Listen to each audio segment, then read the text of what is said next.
Hello and welcome to Casting Roles, a persistent D&D campaign played by a bunch of theater nerds. Thank you for joining us. If you're liking the show, please don't forget to like, follow, and subscribe. And if you'd like to reach out to the show, you can find us on social media. We're on Twitter at Casting Roles and on Facebook, Instagram, and TikTok at Casting Roles ILM. Our videos are uploaded on Friday on our YouTube channel. And if you'd like to find out about our podcast, you can get the information at castingrolesilm.com.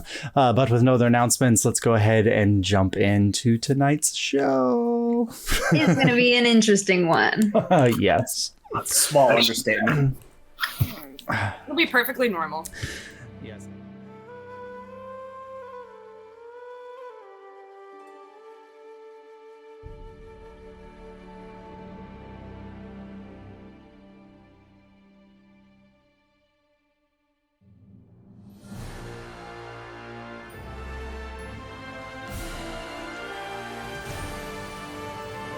So, ticket takers. After your week in Alyria, overcoming many tasks and challenges, gaining some new weaponry and some ways to bolster your fighting capabilities, making some good friends and some enemies along the way, you made your way to the King's birthday celebration or masquerade ball. There, you found yourself in the middle of the bread is what's the term? The bread and upper crust? The upper crust is a bread term. I had a seizure. Oh, this is off to a great start. The upper crust of Alyrian society, and hobnobbed with members of the Curia Regis, some random patrician family. Yeah. You ran into Thorin and Braid and Darkon Cerulean, who are out back passing a flask amongst each other, and just generally handled some political intrigue. You then went out and watched Warren Windsor's explosive fireworks performance in honor of the king, and then made your way back inside where, except for the Nuavians who stayed out on the balcony so that they could have a conversation about their next steps.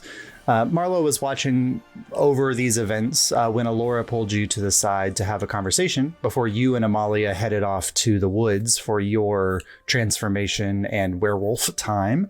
So then Jury took your post and missed the mysterious figure that had been hiding out in the shadows that approached Abel, which also was Alyria Bellinor. As we had this cutback conversation between the two Aloras, it became apparent that the one that was talking to Abel was in fact a Rakshasa in disguise, and made 2 or 3 attacks at Abel, nearly pushing him over the edge of the balcony. Words. Meanwhile, back inside of the dance room, you were all kind of just listening to the general conversation occur when you heard a distant sound of an explosion from the eastern tower, and then the sounds of many feet moving in your direction. So before we pick up with Abel, I do need everybody to roll initiative so I know where you are in the movement. Please roll well, Jury. Yes. Well, he fucked it. Fuck you, Jury, because I always roll crap. Yeah, Jury. I rolled terrible. Oh, well. I have a flow chart for this battle. God. Am I going to say my mantra? Oh! It's the mantra. It's okay if bards don't roll good right. on initiative. It's Yes, actually better. you want them to be at the end. I forgot. I like the hesitance with which you say those. Okay. I forgot to roll for Alyria. Okay. All right. Anybody 25 to 20? I got a 22. All right, Kaimana. All right, nice. All right, 19 to 15. 19. What are your dexterity? I got this one. Yeah, you do, but I need to know what yours is. Mine is 20. Okay, so Saurus, all right, and then Abel. Somebody else just rolled the same as you did, so I just want to make sure. All right. I'm ahead of them. 15 to 11. I'm now messing up the order. Okay, so hold on. All right. So 14 to 10. 10. 10. Oh no. Yeah. Let me just put on this giant heavy backpack that's Hey, labeled listen, this party. I'm not there, okay? I had a delay. So, That's why I'm so late. Juridan, that puts you at I got a 7. uh, I got a 7. Hey, it could be worse. a I want to 7. try to kill Abel right now. Could have All been right. a 6. Think about that. So, Can you point out positions on the battlefield? Because I'm yes. So where we are on this current battlefield, and I'll show you the whole map. Abel's here against the railing. Ogwan's in the back. Vicus is here. The Rakshasa. The 2 sovereign guards are back here. Juridan. And then looking at the main map, we've got Saurus, Kaimana haggling or trying to find food from the Northwood Bun person. Alyria is down here where they were talking to Mar. And then the Curia Regis and the King are up in this vicinity. All right. So going back over to this side. So before we get to Abel's fight, the moment the explosion goes off, you're all looking around and the first thing you notice is there had been many people wearing masks before this fight began. But with Kaimana, Saurus, Alyria, even Jury, looking at anybody in the masquerade ball, you'll notice that there are now 7, 8, 9, 10 people who have switched out whatever masks that they're wearing before and are now wearing these very black and almost like with wispy tendrils rising up off of them. Not actual tethers, but the appearance of tethers rising up, including several of the guards. And you're just watching this movement take place. But we pop out to the, oh, I forgot to roll for the Rakshasa. There's so many people. Oh, they went away. It is a lot. Okay. It is a lot. He's gone. All right. So actually, Saurus, with you seeing some of this transformation take place, you have the opportunity to react. Just as since there are, specifically these 2 guards who are guarding the East Tower, they have put on the black masks, and then there's a smattering of other people around who've put on the black masks as well. Rob, your audio is not. Oh, your audio went out again, Rob.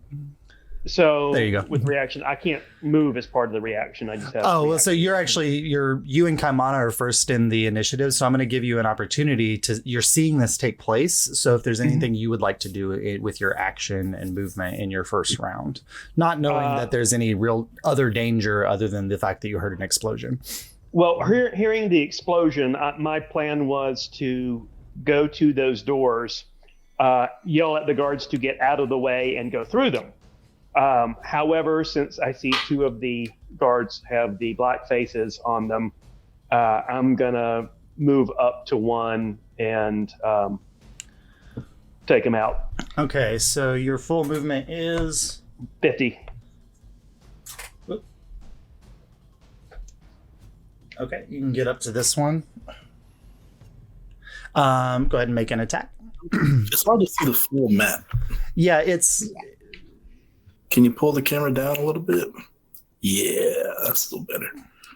It was angled so that we could see yours better. First attack is 9 plus 9, 18. 18 hits. Okay. Where I am still D6 on my damage. That is 7 in damage. Okay. Go make your second attack. That is a 15. 15 misses. Okay, and bonus attack, but not flurry of blows, is, that's a 22. Yeah, that'll hit. And that does 9 in damage. Okay, 9. All right. All right, he's looking really haggard, but is not down yet. Okay.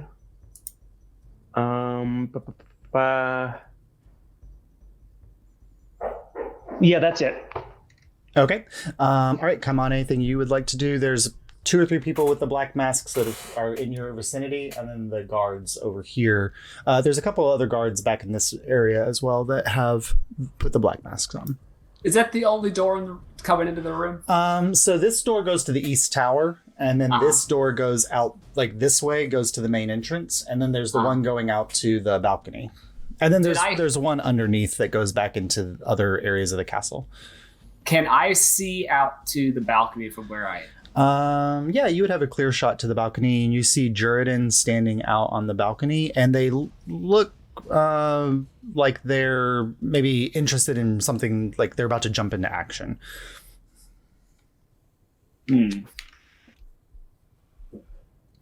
Yeah, just like that is. Okay. You point to my guy again. I kind of lose. Yeah, Kaimana's right here, which is Kaimana's new figure. We got Kaimana. Yay, Kaimana. Okay. Yeah, in that case, I mean, I know that Soros is really good at crowd control, so I'm going to kind of leave that in your hands for the time being. And I am going to Misty Step towards the balcony, so 30 feet. Okay, so let's see. 5, 10, 15. Okay, you can get to about here. All right, and I'm going to run the rest of the way. Okay, 5, 10, 15, 20. So you get up to Jury and a little past Jury. And now you can see out on the balcony a Rakshasa facing off against Abel and Ogwan. All right. And would it cost an action to eat the fruit in my pocket?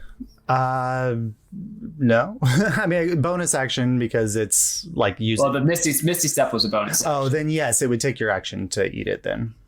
Okay. Then, all right, I can see Ogwan and the Rakshasa threatening them right now? Yes. Okay. Already cast.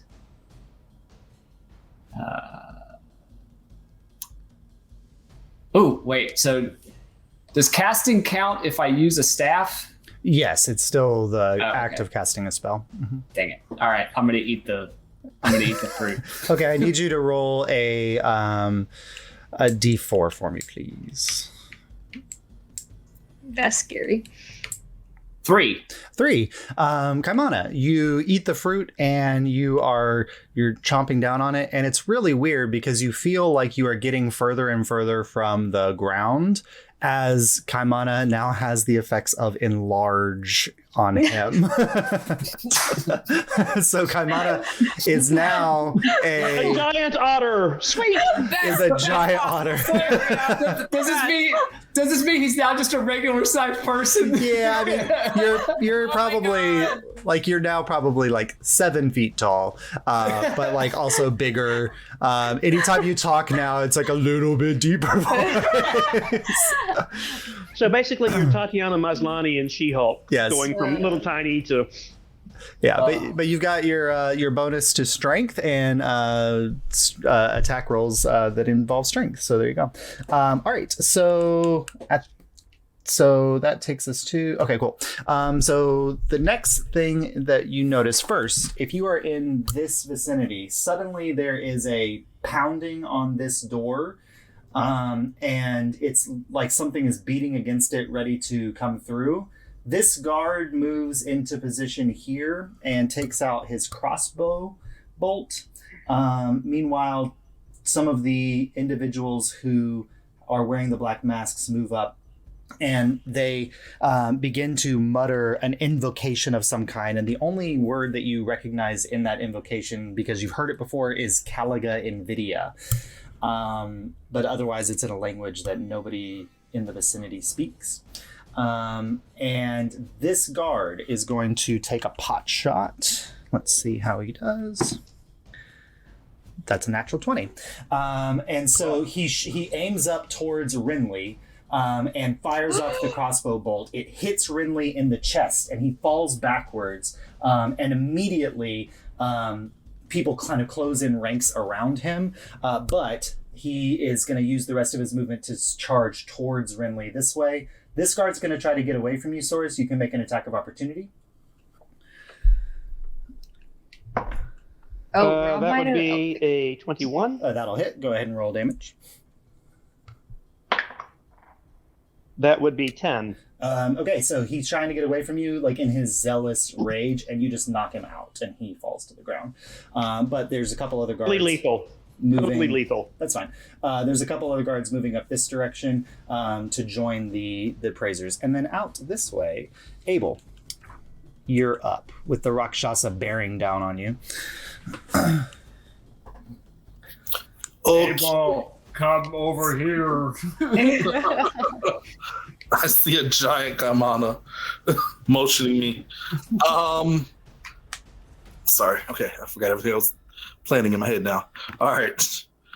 So can I say that it wouldn't be an action to call out, will it? No, that's free action. All right. Can I yell, Rakshasa in the castle, need help. Okay. And while I'm saying it verbally, I'm also yelling out to Anansi so he can bring my equipment and gear. But I do have the Everspark that I can use as a focus, and I have my ring. Yes. Of the Artificer's Heart. So from the ring, I'm going to cast Rhyme's Binding Ice at the Rakshasa. And that is a saving throw? It is. Oh, it's not letting me click it. Or maybe it is, and I'm just eating up all these. It is a Constitution saving throw. Okay, even with +4, that's only an 11. Ooh, he had to be a 19. So let me mark off the charges. Okay, roll damage, and then his speed is reduced to 0 until he breaks free. Nice. Come this way. Whoop, Sully. Sully. She's rooting me on. Go, go.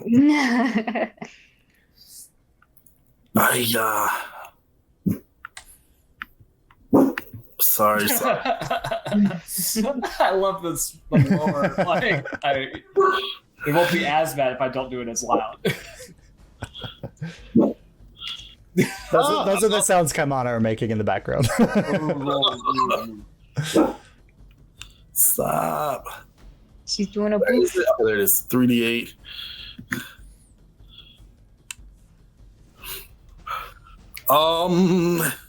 That's 12 ice damage. Okay. What?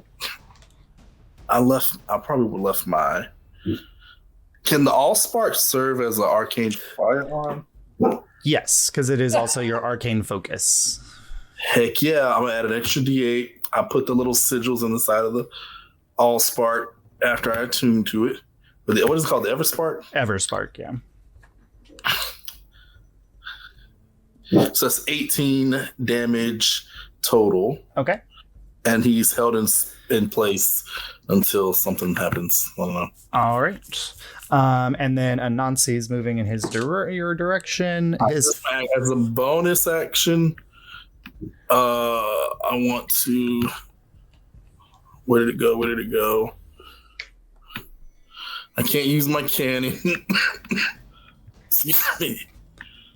Oh crap! I want to use Hex as a bonus action. I think. Yep. I'm pretty Is sure that a cantrip? It's not. No. Yeah, you can only use a cantrip. All right, that's cool. I don't have any bonus action cantrips, I don't think. Let me look. Darn these rules. I don't think so.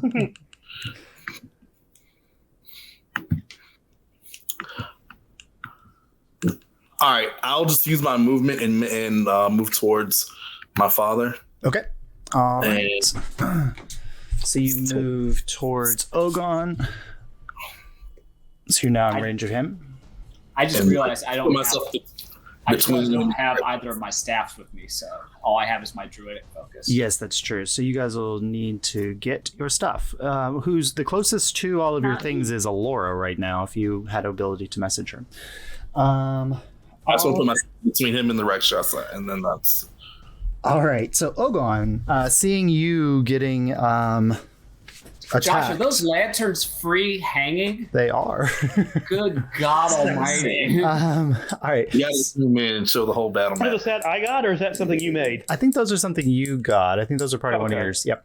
All right, so Ogon's going to make 3 attacks at the Rakshasa in going... He's not a barbarian, but if a fighter could rage, Ogon's raging. So he's going to make 3 attacks at the Rakshasa.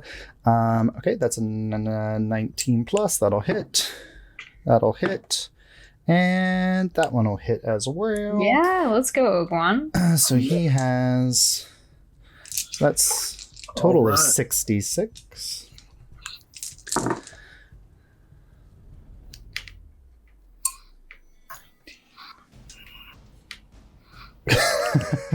Okay. Let me check the Rakshasa's hit points. Oh boy. Kill it. Well, I don't know if you want to kill it or not. Yeah. Good and righteously dead. So, Ogon charges forward and hits the Rakshasa 3 times and knocks him back. He's not dead, but he is he like knocks him into this post and he falls to the ground. And then he stands back up. And then Ogon's going to yell out, Sovereign God, get the prince out of here. And they're going to charge forward and grab Vicus and start heading backwards with him, not even attacking Rakshasa because their now guard is to save the prince. All right. Which takes us to... all right, in the chamber... the people begin to run. Anybody who's not wearing one of the black masks begins to take off in this direction towards the front door, seeing the king attacked. And so you have people moving here, kind of running around willy-nilly in any direction, which really does highlight those individuals who are wearing the masks because they are still there. The bards stop playing and move this direction. Action music. Tell them to stay. These individuals move the king back, and Yusef yells out, "Wrist breakers to the king!" And he's going to head back with the king this direction as they are all heading back out of this main entrance up here and that way. Unali and Lenaria, however, charge this direction. And you just watch as Unali spins up on the one of the soldiers that has a crossbow and makes 3 attacks on him. Very monk-like. Yeah. Which one? Onali is taking out the one of the guards, the guard that had shot the crossbow. Okay, he goes out. Whereas Lenaria is there and is saying, she yells over to you, Saurus, and says, I think the ticket deckers may need their weapons. Somebody better grab them. And then she is posting up there to see if anybody else is coming forward and is waiting there. All right, the Rakshasa is going to charge for you, Abel. Again, trying to finish off the job. Does Oguan get attack of opportunity? No, Oguan knocked him back. That was part of his attack. And so he's charging in on you, and he's going to make 3 attacks on you, Abel. 3! 16 plus. 16 plus 5. That's a 21. Second one misses. That's a 6. And then a 16. That's a 21 as well. So Abel, that is 11 points of slashing damage. How far away is a Nazi? He's on his way. And then I need you to make a... Hold on. What saving throw is it? A strength saving throw for me, please. Oh, okay. I'm a strong boy. I'm a strong boy. True. Oh, that's not even a D20. Yeah, roll a D12. I rolled a 5 on the D6. All right, strength. Oh man. Oh, what's my strength? 11. 11. So you are thrown back 10 feet. You hit the railing. Thankfully, the railing is 10 feet away. And then, so you're not in danger of falling over. But you are right on the edge of the railing, and you just kind of like catch yourself and look down, and it's a 300-foot drop straight to the streets below. All right. All right. Back in the main chamber. That pounding sound is growing louder. And Saurus, you're the one closest to it. So I need you to make a dexterity saving throw for me, please. Not a problem. As this whole wall section gets blasted inwards and flies this way and crumbles onto the ground, taking out a couple of the Callaghan video people. And we'll see if it hits you. 28. No, you dodge out of the way. You jump up on one of the pieces as it's flying through the air and then flip off of it and land off to the side safe.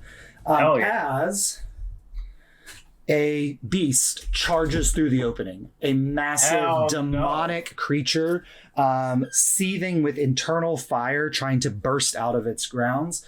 Closely at helm are 2 large hounds that are also encased in iron. This one immediately jumps on this guard here, the one that was wearing the mask, and eviscerates him and leaps up this direction. This one's heading towards you, Saurus, and then this one, as he charges in, he spots Unali and Lunaria, and he's going to charge in their direction. So the hound, Saurus, is going to make an attack on you. Can you push the camera down just a little bit? Yes. Let's see what we're working with here.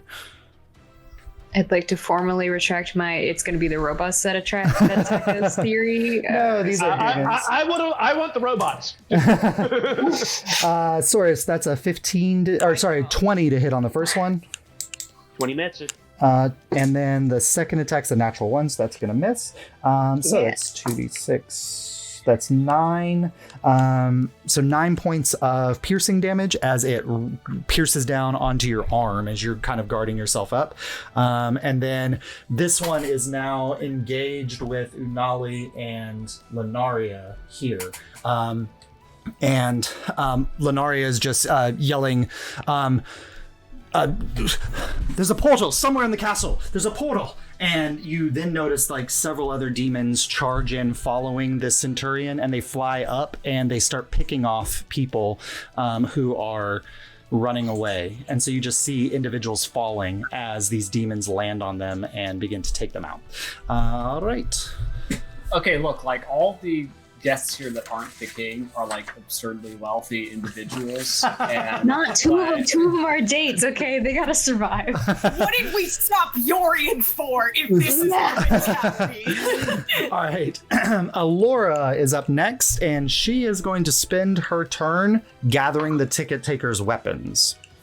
Because she's right at the thing, and then so she's going to use her action and her bonus action to do that. Right there. And then she's going to run up to you, Saurus, and she's got your gun in her hand, and so she can pass that to you as a free action. But if you all need to find Alora, something else you notice is that her dress clearly was glamour weaved, because as she's running, the dress fades away and her armor takes its shape, and she reaches into that pouch that's next to her and pulls out her flaming hammer. She doesn't have her shield yet, but she's got that and she's ready to go. All right, Juridan, that takes us to you. Okay, so so the Rakshasa looks pretty bad right now. It does. Right? It looks like it's on its last little bit of leg. Cool. I'm gonna look at Kaimana and be like, "You got that guy?" I got it. Oh, this is the best day ever. And then I'm gonna exit here. I'm gonna leave this to Kaimana. He saved my life last episode, and then I'll start making my way towards the fray, the other stuff. Okay, so you can get to here. You can kind of dodge around some demons that are currently attacking some people here. And what you heard from Lunaria was that there must be a portal somewhere and so you assume that that's probably past this massive creature. Cool. Let me see what the range is on this. Sorry, there are I these got big the portal. creatures now. Okay. Is the creature in 60-foot range of me? Yes. Sweet. I'm gonna cast Shatter on it. You're aiming up so that and there's also fire coming from the thing, so we'll change the light. So And you yes. the camera. I'm gonna do 3rd level Shatter. So you're doing 3rd level Shatter on the creature here. So it's a con save. Okay. Constitution saving throw from the big guy. Massive con. But I rolled a 3. Yeah, that's not. That's only that's an 11 with his +8 to con. 4d8 thunder damage. Let's 48 go. thunder damage. It takes 19 points of damage. Which is not one of his resistances. No, so he takes 19 points of damage. Cool. Sweet, and then I'll give Bardic Inspiration to who's like near me. So the nearest Separate. that you can see, well, they're kind of behind the rubble. The nearest people that you can see fighting are Unali and Lunaria. I'll give a Lunaria Inspiration. Okay, so Lunaria's got an inspiration. And I'm gonna yell out with my free action. I'm just like, Mar, we need you. Okay. At the end of your I'm turn, not emotionally available right now. at the end of your turn, the Centurion is going to take a legendary action, and he's going to make a heroic leap. So he's going to jump up into the air here, and then crash down in the vicinity here, knocking these people to the side. And just he's kind of swinging around and doing damage in that vicinity. And that does give Anali an attack of opportunity, which she makes, which is such a weird thing because that's not a movement. She has Sentinel. His speed is 0, but that's not actually a movement ability. Mm-hmm. So until the end of his next turn, his speed is 0, but he was able to complete the leap. But he does take damage from the attack. So good. All right, nice. Good job, Unali. All right, cool. All right, which takes us back up to the top. Kaimana. So you're witnessing the Rakshasa battle out here with Ogon and Abel. Yeah, how far away is he? The Rakshasa is about 35 feet or so. That's my movement. Okay. So I would like to Misty Step again, about 15 feet short of him. Okay. And how much does the enlarge add to my strength? I believe. Let me just double check the spell.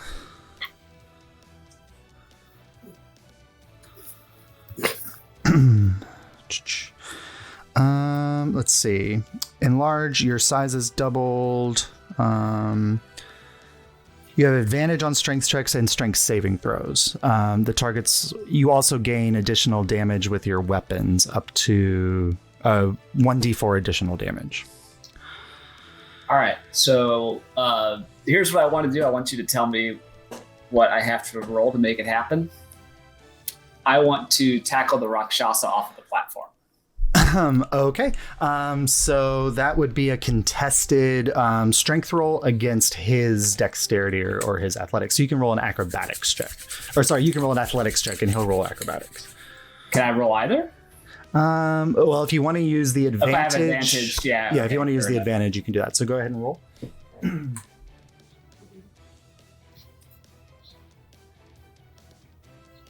17. Let's see, he has a +2. He rolled a 15. So you charge forward, slamming him, and you kind of clip him this way so you can actually do it with your movement and push him over. Are you going with him? Yeah. Okay, so you jump over and you just clear out, and there's a 300-foot drop. So Abel, you witness as Kaimana dives off the side of the balcony with the Rakshasa in tow. All right. So you're falling, Kaimana. Bro, this is just. It takes more than 6 seconds to fall 300 feet. Yes, it does. All right. So next turn, I'm going to shape change into the vulture and get out. Sounds good. All right, Saurus, you've got this hound in front of you. Okay. I am going to pull a veil tether to Misty Step 30 feet Okay. in the direction of where the explosion came from. All right, so Saurus, you pop into the North Tower, and this is just the first floor of the North Tower. You immediately see what probably was once a beautifully constructed building that has been desecrated and destroyed. There are carvings, there's blood on the ground, there are several dead Noavians laying here. And on this floor, there is one portal, and there are a couple demons that have just popped out of that portal ready to charge out in your direction. Is the portal, what's activating the portal? Is there crystals? It looks very similar to the device that was used outside of Broadfield. Which does not help my memory. So it's a circular device that has two like crystals at the end. It's designed in a very similar way as the one that had Quicksilver in it, but these are Zephrysite crystals. Okay, I'm going to move to one of them and pull the crystal out. Okay. Or punch it out, whatever. All right. As you get into the center spiral of the palace, of the tower, you hear this crackling sound above you, and you kind of glance up, and there is a very large Zephrysite crystal that was being used to power the telescope and the orrery, and it is currently overcharged. You've entered its vicinity. I need you to make a Constitution saving throw for me, please. Okay. Con save. What is my con save? Source got that. Con save +1. No, wait, no, +2. From the right ring of protection. Which is it? That's a 10. So you take 3 points of lightning damage as the spark arcs off of this crystal and zaps down and hits you in this central chamber. But you are there. You can try to dismantle this portal. Okay, easiest way is to break it. Yeah, sure. Go ahead and make an attack roll against it. That would be a dirty 20. Okay. Yes, that's still going to do it. Go ahead and roll damage. That would be 7. Okay, so you smash down and you shatter the kind of the intricate designs at the center part of this portal, and whatever it was linking these two crystals together breaks, and you watch as this portal like sputters out and vanishes in the air. But you do hear the sounds of other creatures above you further up into the tower. Then I'm going to sprint and jump up onto those stairs. All right, so there's some rubble to get over. Go ahead and make an athletics check for me, please. Athletics or acrobatics? Sorry, acrobatics. That's a 23. Yep, so you flip over it, and the demons that were on this bottom floor were going to tear after you, but seeing that you're kind of moving out of their range, are going to take off this direction on their next turn, but they're moving away from you towards fresher blood nearby. How much movement do I have left? Out a of total 50, of 50. 5, 10, 15, 20. You've got about 10 feet left. I'm going to go up the stairs. Okay, so you find yourself on the second floor, which has also a...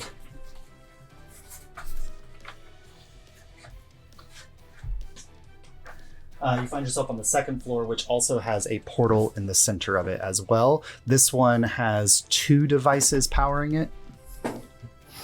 And there are also a smattering of demons on this floor as well. Okay, I have bonus action, I have maxed my move, and I have used one attack that was hand-to-hand. I get a second attack. Can I use that to shoot my pistol? Sure, I'll let that be part of your attack action. I'm going to attack one of the crystals. Okay, go ahead and make a ranged attack against one of the crystals. Ooh, that's not good. It's stationary? Yeah, but I don't have proficiency with the pistol. So that is a grand total of 10. 10. No, you go to aim, and you ping off to the side of the crystal, and it doesn't make contact with the small crystal powering one of these devices. Does he get advantage because the crystal's technically prone? Well, that would actually give him disadvantage on a ranged attack. Dang it. Yeah. All right. I'm good. I took out one this round, so. All right. So, Source, these two demons are going to charge in your direction to defend the crystal, and they're going to make a couple attacks against you. That was a 19 to hit. I don't think that hits. Nope. Then a natural 1, so that one both misses. But that one's that's a 22, and then. 17, so only one makes contact. So you take 5 points of slashing damage as it claws out at you with its claws, and there is the sound of more demons descending from the upper floor, and so you see one kind of appear as it's running down to join the fray further with whatever portals are up there. The ones out here are going to continue to kind of charge through the crowd and take out a few additional individuals. All right. This takes us to Abel. Move the camera. Yes, Cable. I am here. You see Anansi approaching if you want to wait for him, but he'll be to you at the end of this turn. At the end of your turn here. Well, that's not going to do Well, much. he goes on your initiative, right? April could go to him. Yep. He's supposed to go, Right. I think, right after my turn. Okay. So you can he will make it to you. So at this turn, you can use your turn here to gather your materials out of Anansi's bag if you like. Okay. So it will still cost me an action to do that. I want to run to the balcony, meet Anansi. All right. So Anansi meets you up here. Look over the edge to see if I could see Kaimana. Yeah, you see Kaimana and the Rakshasa tumbling through the air, falling, probably 100 feet or so away from you at this point. I don't really have any spells. I could cast. I'll be fine. Don't worry about it. Yeah, but I don't know that. You just went tumbling over the edge with a. At this stage, I feel like you would learn that Kaimana does very rash things, but he has never had a way to not get out of it. And he can shape change. Yeah. What I'm going to do, I just want to check on the Rakshasa, really. I just want to see where it is. You see it falling. Yeah. Gathering my things from Anansi. This is great because technically Kaimana didn't kill him, gravity did. Yeah. Okay, I'm Do going. the Reichenbach fall. Yeah. Just don't really want to kill a Rakshasa because they'll just come back after a few weeks. What do you want? Grab my things. I'm going to use an action to activate my Force Ballista. Okay. And I'm going to, with Anansi, run towards all the commotion that I hear. All right. So you use the remainder of your movement to get to about here. Yeah. Okay. And what can I see anything from there? Through the doorway, you can see just like people running past the door, and then a moment later, this like a clawed and like diminutive winged demon like pouncing behind them, and you hear like the scream and yell of people being attacked, and you see Lenaria and Unali like faced off against something that's out of your vision, and behind them the blown out wall of the East Tower, and past that the marble floors of the East Tower, which you've been in before, that are covered in blood, and that's what you see further on. I don't see any anyone being attacked. I don't see anyone other than people that are like people that attended the situation. You don't. There's a couple demons that you can see, like the small demons that you can see through the door. Yep. The closest demon I'll just take aim at and try to hit them with my Force Ballista. Okay, go ahead and roll your attack. Actions and Ballista Cannon. That's 23 to hit. That hits. Go ahead and roll damage. And then my 3 plus a 3d8. I'm sorry, plus another d8.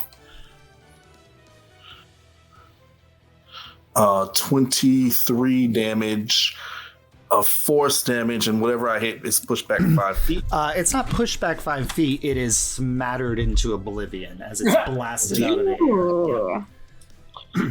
All right, I'll just hold my position there to use all my movement, and I'll just yell back to my father just to stay here. I'll go see what is all the commotion. As you're saying that, your father is charging forward with his flaming hammer. And Oguan and the Sovereign Guard go this way and kind of move into a defensive position here. Oguan grabs you and says, come on, we need to get into the fight. And he's going to cast Thunderstep, and you hear this explosion of energy, and then you teleport 30 feet and land next to Juridan with your father. Oh, y'all are okay. Good. And then he's going to square off this way against the Centurion. And we've moved to the main battle. Okay, where do we end up? Sorry. So you two are up here with Juridan, with your father there. Really? All right. At that, the king and his retinue, including Yusef, disappear off into a more protected area of the palace. Oh man, this is bad. And other people the people who are still standing begin to also make their exit out if they can. Here, these people feel like they're completely blocked off, so they start heading towards the balcony instead of towards the demon. And then Unali is going to jump off of here and then leap up to attack the Centurion here. And then Lenaria is coming up behind her to make attacks as well. So Nali's going to make 3 assaults at the Centurion. Natural 20, Unali. Yeah. Second one's a natural 1. Oh, well. It gives and it takes. All right. Good. And then Lenaria. Let's see what Lenaria has at her disposal. Oh, yes. And as Unali was doing that, you see these spectral arms appear behind her, kind of like the multiple arms of an astral projection. And the attacks that are being done are not with her fists. They're these astral arms that are pounding into the creature as she's flipping through the air. Lenaria is going to cast... She'll just upcast a magic missile on them. And so you see like 6 beams of energy blast out from Lenaria's hand and slam into the Centurion as she kind of positions herself there into battle. And she just calls out again, Tiki-Tekos, you have to... Saurus went into the tower. He probably needs some assistance. And then she's bunked up there. The Rakshasa is dead. She don't know me that well, does she? So the demon's going to move forward towards Unali, and he's going to make an attack against her. Yep, that hits, and that Any is... attacks of opportunity? Well, no, because she was already in his face. 3 attacks. Okay, 22 points of damage on the first one. That's a natural 1, and the third one's gonna hit. Okay, so 32 points of damage to Unali. All right, and then nobody is within 10 feet of the creature other than individuals who are not in the party, so that's good. All right, Alora next is going to kind of skirt around this demon, and she's making her way into the tower in your direction, Source, so she's kind of charging that way to meet up with you. Was that Alora. Alora. Mm-hmm. okay? Juridan. Random question also. Did the boyfriend squad made it out okay? Yes, so they skirted this direction, and the last thing you saw was Jaren and Nairoy heading out the front door. I figured Jaren would handle it. Yes. That's the cost of him riding the plane with us later. All right. Also, sorry, the Hellhounds are going to charge in as well. Oh, bad, yeah. They don't get to you, but they're charging in to face off against you all. Was that a guard besides one of the Hellhounds, or is that one of the masked people? That was a commoner that the Hellhound took out, and I just forgot to look it down. Yeah. Does Anali look okay health-wise? I mean, she's took two massive swipes from this enormous creature. She definitely looks like she has taken a beating, but she's not like slowed in any way. But you can see blood, and there's some gashes on her. Okay, cool. I think I'm going to move. If I can move without getting hit, I'll try to move towards the tower where Soros is. Yes, so it wasn't able to get into your vicinity, so you can skirt around it. So. All right, you get up to here. And then I'll cast Healing Word on Unali. Okay, go ahead and roll just that first healing. level, so very small amount, but at least give her 8 health. Okay, so she gets 8 health back. All right. Everybody, please don't die. Good. And then I'll cast. I'll save my inspiration for now. I'm good. Okay. At the end of your turn, the Centurion's going to use another legendary action, and he's going to charge through. So this doesn't impact any of you, but he's going to slam into this wall, and you see it kind of buckle a little bit. And so Oguan, Anali, and Lenaria have to make dexterity saving throws. Do I? No, you weren't in the way. I'm sorry. All right, so you watch as Lenaria gets thrown to the side, and she lands kind of prone here. And Oguan is fine, but Unali gets thrown back against this wall as it charges forward. And they do take damage. Okay, but it did crash into that, and you watch as like some of this wall caves down and blocks some of this doorway, so it would be difficult to head in that direction. All right, this takes us back up to the top. Kaimana, you are falling. Okay. So am I far enough? I've managed to as skydiving distance myself from the Rakshasa. Yes. All right, I'm going to shape change into a giant eagle and fly away. What is your full movement? 80 feet. Okay, so do you want to movement and dash? Yeah. Okay, so movement and dash, you peer over into, and you're about to come through the doorway. I'm still using Kaimana's figure. So I should specify. I want to. This hall has a glass ceiling, doesn't it? Or the tower does? Oh yeah. So the main hall does, yeah. Okay, yeah, I want to get up above that, about 100 or so feet above. So next turn. Okay, so Kaimana, you're flying up here above the top, heading towards the tower. And what you can see on the east tower is that the whole outer wall on this side has been blown out by some kind of explosion. So you could coast into the tower from the side if you wanted to. Okay, so I can actually see inside. I can see Soros and that fight going on. Yes, you can. Mm-hmm. Okay. I'm gonna kind of line up on one of the demons or whatever. Okay. All right. And try to align it so that I can achieve near terminal velocity when I drop shape change. Sounds perfect. All right, so you're heading. Because I'm still big, right? That spell lasts a while, right? Yes, you are big. Yes. Cool. All right, Soros, that takes us to you. You've got 2 demons here, and then the portal is crackling next to you as if it will release more demons in the future. Can you move the camera? Yes, I can.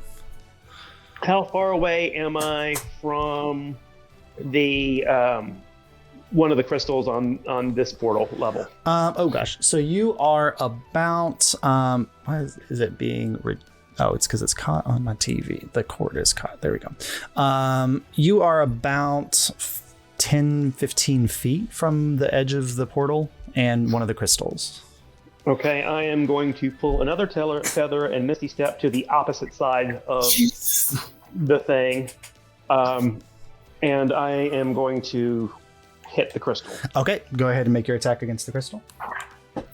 That would be a 16. That'll hit. And that does 9 damage. Okay, so you crack this one, but this portal is powered by 2 devices, so you need to also take out the second device. How far away is it? It is about 10 feet away over here. So I will move those 10 feet, and I will use my second attack Okay. against it. And that is a 22. Oh, yeah, that'll hit. And that is 9 in damage. Okay, so this one is also disabled, so this portal crackles out and disappears before any more demons can come out of it. Okay, and I am going to head back and head straight. Basically, I'm going to go straight north and jump up on the stairs so I don't have to go past the demon that's coming down the stairs. Okay, go ahead and make an acrobatics check. Or acrobatics was right, yeah. Acrobatics 14. I rolled a 5. Yeah. So you clear up and dodge out of the way, and you are heading towards the 3rd floor. How much movement do I have left? You have Because I did 10 to go down to the... about 15 feet of movement. I'm going to move that on up the stairs. All right. So you make your way up to the top floor, which seems to be the epicenter of all the action that's taking place here. Mm-hmm.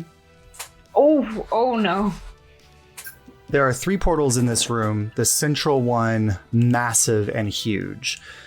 Against the corner, casting and preparing to power the portal, you see a greenish figure, toad-like in appearance. Oh, there he is. And next to him, this tall, massive, bony beast with red eyes and these extremely long dagger-like claws kind of guarding it or standing over him as he's casting the portal, or to maintain the portals and activate the portals. Well, which means if he goes to attack me, he has to stop doing that, which is a good thing. So let's see, I bonus action, I used all my movement, I used both of my attacks, so that's all I can do. All right, so you're just kind of peeking up into this room, and that's what you've got. All right, which takes us to, so there's demons that are swarming out this way, and Alora's kind of guarding the doorway there, so there's going to be a couple attacks on Alora. No. Oh, this made me nervous. Tamana, I got this. You sure? I'm sure. Okay, so 2 of those hit, so Alora takes... This is a moment I've been waiting for. Oh, man. That scares me a little bit. Alora takes 12 points of damage from... I have her character sheet pulled up, so let me go ahead and do her 12 points of damage. From those attacks. And meanwhile, Saurus, where you are, you see out of the 2 smaller portals, you see a couple demonic figures pop out. And I'm just going to use this guy to represent a demon, as 2 more small demons pop out of the little portals.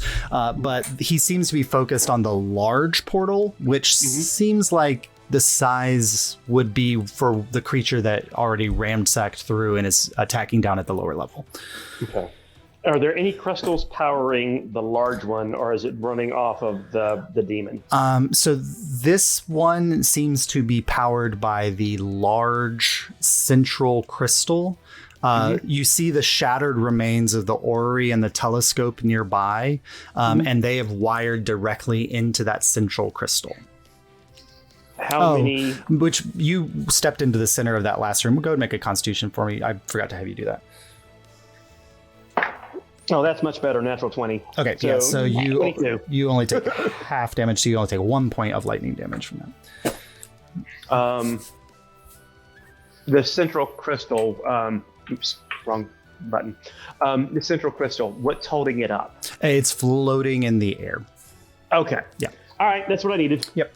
All right, which takes us to back over to. When did Nor get here? That's This is the top of the third That's round. a great question, isn't it? Back over at the top of the third round, we have Abel, which I'm gonna, because it makes it difficult to see because everyone's the same color. Abel, you are up here in this corner. Can you point out to my enemies? I see the big guy. So there's a big guy, and his two little hellhounds here are the only, because Alyria stopped the advance of the other demons that were charging out of the tower this direction. So no more demons are here other than those three. Okay, can I angle my Rhymes Binding Ice, which is try to catch as many of them as possible? Yeah, you could angle it so that you could get one of the hellhounds and the big guy, or you could try to angle it to get both of the hellhounds. Let me see. Unless you wanted to get very close to them, and then you can get all three of them. Well, to get an opportunity attack if you moved away from him. Yeah, that's fine. But you would have to move in range of the big guy in order to get all three of them. Yeah. It's a 30-foot cone. Yeah, because if you're here, that would angle and hit. Well, let's see.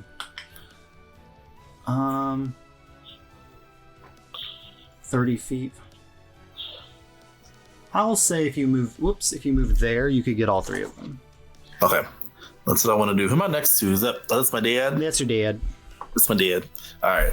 I want to Rhymes Binding Ice as an action from my Artificer's Ring. All right, it's a con save. It is a Constitution saving throw. Okay, the big guy con save is 27. Oh my god. The hounds, that's a 20 for one of the hounds and a 13 for the second hound. Well, one of them fails. Jesus. Idiot.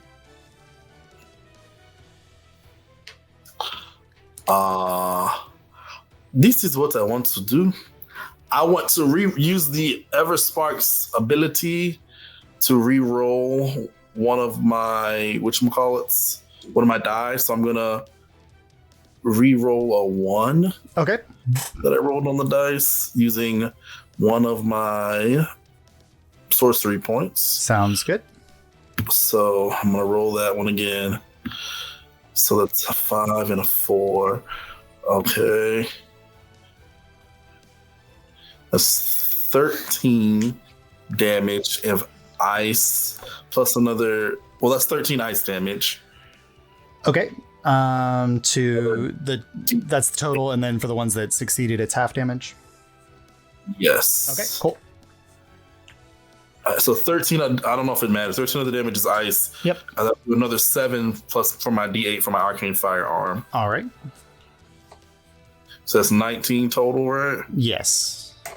And then whoever succeeded takes half. All right. So that's 9 points of damage for the half, and then all right, good. All right, so that's my action. Bonus action. I'm gonna try to hit the big guy with my force ballista. Okay, go ahead and make an attack against the big guy. Okay. Totally doable, bro. There's so much clicking in D&D. Ay, caramba. A 16 hit. That does not hit. So, and you hit him squarely in the back, and it just like pings off of his armor and blasts into the ceiling. All right, that's cool. That's cool. Is there any cover I can take? Is your goal to get to the tower, or is your goal to? I want to head closer to the tower where I can see Alyria at this point, but I want to move that way, but take cover in the meantime, in between time. Okay, so there's some debris over here that has tumbled around. Please to be able to see me if that's possible. So you hide behind some of the debris, and hopefully they don't see you. Damn. Okay, all right. Ogon is going to charge forward towards this hellhound, and he's going to make 3 attacks on him. Jesus, Ogon. The last one hits at least. Oh my god. All right. Okay, so you see him like smash out, and he's hitting the iron shelling of the Hellhound, and it's just seeming to glance off. But finally, he uppercuts underneath, and you just see this spout of like lava shoot out from the Hellhound, where instead of blood, it seems to be bleeding out magma. And as he does connect on the last one and do a little bit of damage. All right, and then Unali and Lunaria. Lunaria is going to stand up, and she's seeing what is here, and not being able to get away from them, is she holds out her hand and then points her staff, and you see this gathering of icicle around her as this cone of cold energy blasts up against them. They have to make saving throws. That's a failure. That's a failure. That's a natural 20. Nice. Right. As Lunaria does. And then one more. All right, 42 points of cold damage. Yeah. All right, cool. And there we go. That's it. And then Unali is going to charge up and flank against this one with your dad. And these three individuals seem to be trying to create a barrier between you and these big guys so that you can pass by if you need to get to the tower. And she's going to make 3 attacks against the Hellhound. All 3 of those will hit. Ooh, that is 3 6s on 46. Nice, good job.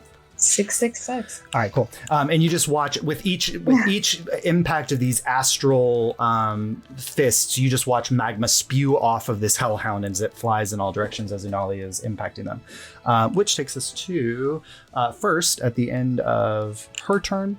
He's going to use his heroic leap ability, and he's going to crash down here. Abel, I need you to make a dexterity saving throw.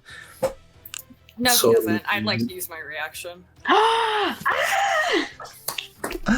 All right. So, Abel, as this creature is flying through the air and about to crash next to you, you see this gray blur shoot out of nowhere and impact it in the air and knock it off course, and it lands a few feet away from you as Marlowe, in full werewolf form, interposes herself against you and the Centurion. Sorry, I'm late. I didn't know there was going to be a dog fight tonight. Good. Glad You've to been saving have that, haven't you? A little bit. Okay. As well, you should have. All right. So, Marlo, as part of your reaction, what do you do? I want to go ahead and make a goading attack against this dude. Okay, go ahead and make your attack. Glad she did that.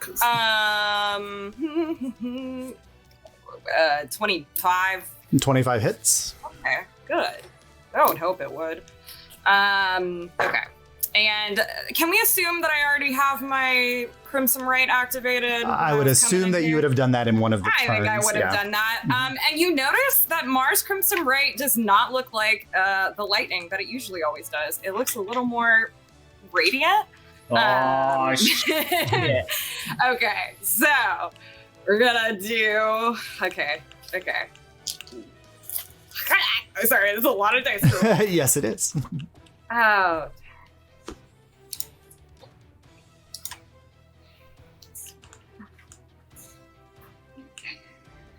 Oh, 18 points of damage. Okay, 18 points of damage. Oh, do I get sneak attack actually? You would, because Okay. there are people within 5 feet of the creature. Oh, sorry, it's engaged with an ally. Yes, so it's that means engaged. I You automatically- yeah. I get advantage, therefore sneak attack. I'm Yes. sorry, why did I even ask? Okay, so that's another That's another 9 points of damage. Okay. Just so everyone knows, when I have sneak attack, I'm currently rolling 66 for every attack right now. Yep. Oh my god. All right. Marlo are brings they? the pain. Okay. So as your reaction, This is why you had to wait for me. as a reaction, you're able to knock the creature from hitting Abel and kind of against the wall, so it absorbs most of the blow from its attack. However, now you've grabbed its attention. For the first thing is you notice in its vicinity there is a blistering aura of heat radiating off of this creature. You take 5 points of fire damage at the start of its turn. Because you're within 5 feet of it, and it's going to make its 3 attacks at you. It's going to slam out at you with its it has these arm blades that look almost like they're grafted into its bone, like that they were grafted in by some kind of demonic ritual. And it's going to slash out at you with 2 of those, and then it's going to try to headbutt you with this massive spike that it has on its head. So the first attack is a 25 to hit. Mm-hmm. Second one is a 23 to hit. Mm-hmm. And the third one, that might miss. That's a 20 to hit. We said it's 19. Oh, right? so that is your armor class. All right. We cool. went back and forth We on this, did, Josh. because You gotta remind me. It broke. I think it was 19. It broke my. Hey, it broke Josh, my can brain. I silvery barbs that last attack against Fawn? Yes, you can. So you can give it Thank you, disadvantage. thank you. Well, so it rolled a natural 20 on the second roll, so it still hits, but it didn't get a natural 20. So the first hit, Mar, that is 24 points of slashing damage reduced to 12. Wow. And then the second one, or the third one, which did hit, is plus 8. That is 23 points of slashing damage reduced to 11 for you. And then with the headbutt, oh, sorry, there's one more D8 on that. There's one more D8 on that because that's the headbutt. So in addition, when he re-rolled, he still got the hit? he did. It just because I rolled a natural 20 on the reroll. So then 4 additional points of damage to you, Marlo. That is reduced. Yeah. Cool. All right. And then who are you giving advantage to, Jury? I'll give advantage to probably Mar. All right, Mar. Good. So then the Hellhounds are going to charge in on Oglon and make attacks on Oglon. No. Hit, misses, hit. And the second one's actually going to use his fiery breath. So hold on that. All right, so then Oglon needs to make a saving throw, which he fails. All right, so 36 points of damage to Oglon. My God. Josh and I took 1 blood token there. Oh, wait. So Okay. Well, in the saving throw, can I use my Flash of Genius to give him +6 to... He rolled a 1. Oh, no, okay. Man. All right, so Oglon, 6 points. All right, cool. All right, which then takes us to Alyria, who is going to push her way through the double movement. So Saurus, down below you, you see Alyria charging up the stairs, a little bloody because she took one attack of opportunity, but you see her charging up the stairs beneath you. Saurus, I've got the rest of the weapons. Are the ticket takers heading this way? And she's Go back. I've got this. She's going to interpose herself there between you and the other demons that are kind of following in this direction. What part of go back don't you understand? She has no more movement. We already moved in. All right, which takes us to Marlo. You made her run up all these flights of stairs and are like, get back down there. And she's like, It's good cardio. Oh, sorry. Best interest. Let me just. So the bosses go all at the same time. So let's see. If, oh, yeah. I don't want. Oh, no. Let the slot have his turn, please. Okay, so the slot is focused on casting, but the other creature is not. And it does notice your appearance source. And you see it kind of like lift up, and it doesn't even walk. It just like floats in your direction. Here. Don't Can you mind move the that. camera? It moves about 15. It gets within 10 feet of you, but you can tell with its long arms that 10 feet is all that it needs to reach out to you. And it is going to make 2 attacks at you. First one is a 22 to hit. Yep. And the second one is, what's 14 plus a... That's 24. No, that's also 22. Oh, that was the same dice. Yeah, 22 to hit. All right, so that is... Hold on. Where are my D10s? There they are. So the first hit is 16 points of piercing damage. And the second one is... Oh, that's high. Is 17 points of piercing damage. So 33? Yes, 33. And the second attack hits you, and you feel like these bony claws wrap around you. I need you to make a dexterity saving throw. That is a 24. Okay, so you slip out of its claw, and it's not able to grapple you with its claw. All right. And then... boop, boop, boop. Yes. All right, cool. And then that takes us to Marlo. So you are over here facing off against the Centurion. Mm-hmm. Yep. And Abel is still engaged with that, correct? No, Abel is now, like, you were, like, okay. Abel was engaged. I pushed Abel out of the way. There are other people kind of around, but Abel is now... But is anyone engaged, is my question. Not at this moment. All right, I'll settle. Mm-hmm. You get advantage on your first roll, too, from my... Yes. Oh, okay. Whee! That's a 20 to hit. That misses. Okay. That's a, way more than 20. 27. That'll hit. Yep. Okay, yeah, and that one better hit. And then 26. That'll hit. Yep. Cool. Okay. So, missed on the first one. So this is going to be 2 attacks that are hitting. Yes. Okay. And then, so that's going to be 8d6 together. Yes? Yes. Okay. I'm a fireball. Wow, that's so many ones! Incredible! 4, 5. I rolled 5 once. Oh no!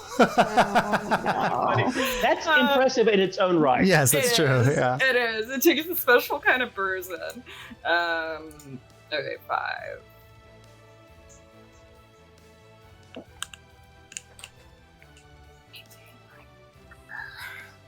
32 points of damage. 32 points of damage. Horrible for me. Okay. Horrible roll.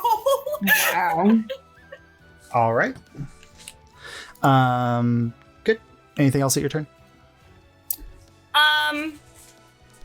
No, that's about it. All right. At the end of your turn, it is going to use one of its legendary actions. It's going to rampage. So it's going to charge forward. I need you and Abel and Juridan to make a dexterity saving throw as it charges through and pushes everything here and slams into this wall, knocking that wall to the side. Look out, 19. That is a success, so you'll take half damage. 21. 21's a success, half damage. Mm-hmm. Dexterity, you said? Yes. 22, natural 20. All right, so that is also a success. Lenaria also succeeded. So you all take... Make sure I rolled the right dice. Yes. You take 16 reduced to 8 points of damage, and you are not knocked prone as it slams into the wall there. Fantastic. All right, which takes us to Juridan. So Juridan, this creature literally just slammed next to you. I have a question, Josh. Yes. If Abel and Jury both just took 15 damage, am I taking 1 blood token? Or because it was 2 people, it's 2 blood tokens? Abel's the only one within range of you who took damage. So it's 1. Mm-hmm. Okay, Yeah. perfect. Haha, sorry. What is happening? Don't worry about it. I'm collecting tokens. The sound of blood, It's a good thing. the smell of blood is in the air. It's a good thing. Don't worry about it. Okay. I'm just collecting tokens. It's fun. All right, Yeah. Juridan. So, am I engaged with any monsters right now? Well, the creature is within 10 feet of you, and it looks like it probably can hit you from where it is. That's unfortunate. I'm gonna try to, with these two hellhounds, can I put a shatter in between them to hit both of them? So, unfortunately, you've got Are Ogon they too here far? and Unali here. Oh, I see. So you couldn't really place it. The best bet might be to get just this one. Is it a 20-foot sphere? It's a 10-foot, I think. 10-foot sphere. So you could place it to hit one of them, but not both. If you were hitting both of them, that would also impact Ogon and Anali. I feel like that's not really worth it. I'm gonna turn to this guy and cast Shatter on him Okay, look, at a higher level. That's a con save. Yeah, con save. Okay, that is a. Okay, so he rolled a 6 on the die, but he has +8. It has to be an 18, so 14, so that's a fail. so he takes thunder damage. 16 points of thunder damage. All right. Noise. And then Crunching on the. I'll give inspiration to Oguan. All right, so Ogon's got inspiration and Lenara's got Ogon, inspiration. All right, cool. Be Do you want careful. to stay where you are? If I can, I don't know if I can pivot closer to the door while staying in his range, like get closer to the. But if I can't, I'll just chill. You can move to there. Yeah, that's still fine. be within his range, but a little closer to the door, to the tower. All right, good. That works for All right, me. Kaimana flying up above the tower here. Yeah. All right, so I can look into the tower and down to the main hall. Yeah, so you can see below you the main hall through the glass, and then the tower's off that way where you can see Saurus is engaged with a very tall enemy. Where Saurus appears to have everything under control. Yes. I mean, okay.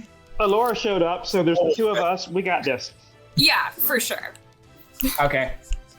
I will not be responsible for anything that happens to Saurus after that statement. Okay, so yeah, I'm gonna tuck my wings in and dive bomb the Centurion. All right, so you dive this way, smashing through the glass, and you make your way over to the Centurion to make your attacks there. So go ahead and make an attack as an eagle, as you all hear the shattering of glass above you as it rains down as this giant eagle tears through the space. That's the sound of freedom. Shadow Crown.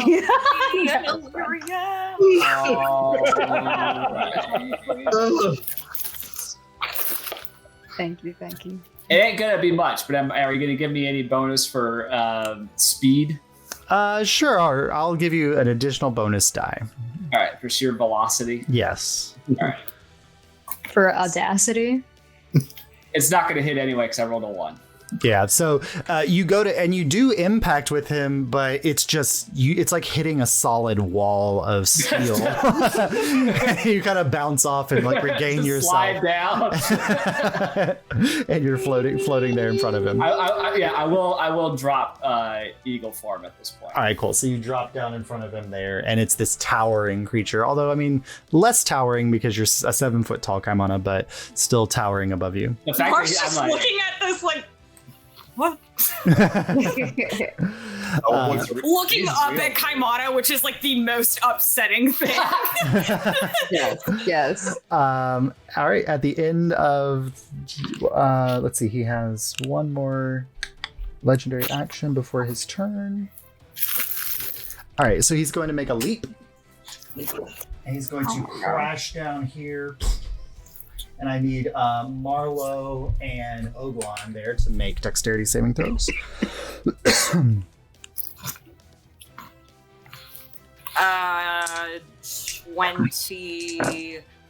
All right, so you'll take half and then halved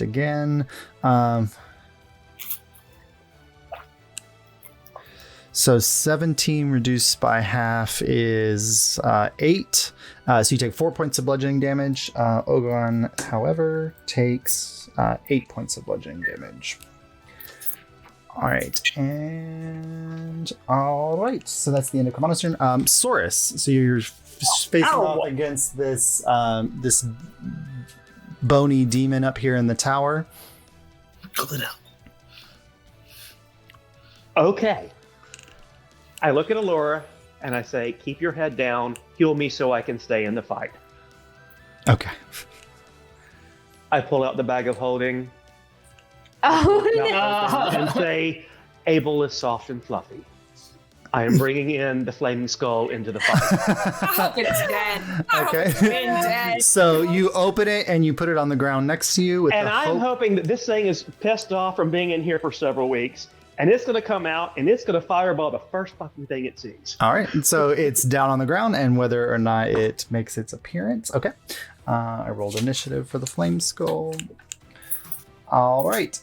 So that was... is that an action or a free action? Well, to speak the Or a bonus command, action. we'll say bonus action, because you had to actually speak the command word as you opened it. Okay. And then I am going to take the attack action against the thing next to me. Okay, go ahead and roll your attacks. First attack is... Just please don't leave the bag of holding on the ground. This is 27. That hits. I'm going to make it a stunning strike. Okay. That is a con save. Con save, DC of 14. All right, that is he has a +4 to con. That is a 16. And that is 11 in damage. Okay. I'm going to hit him again. All right. That is a 15. 15 misses. Ah!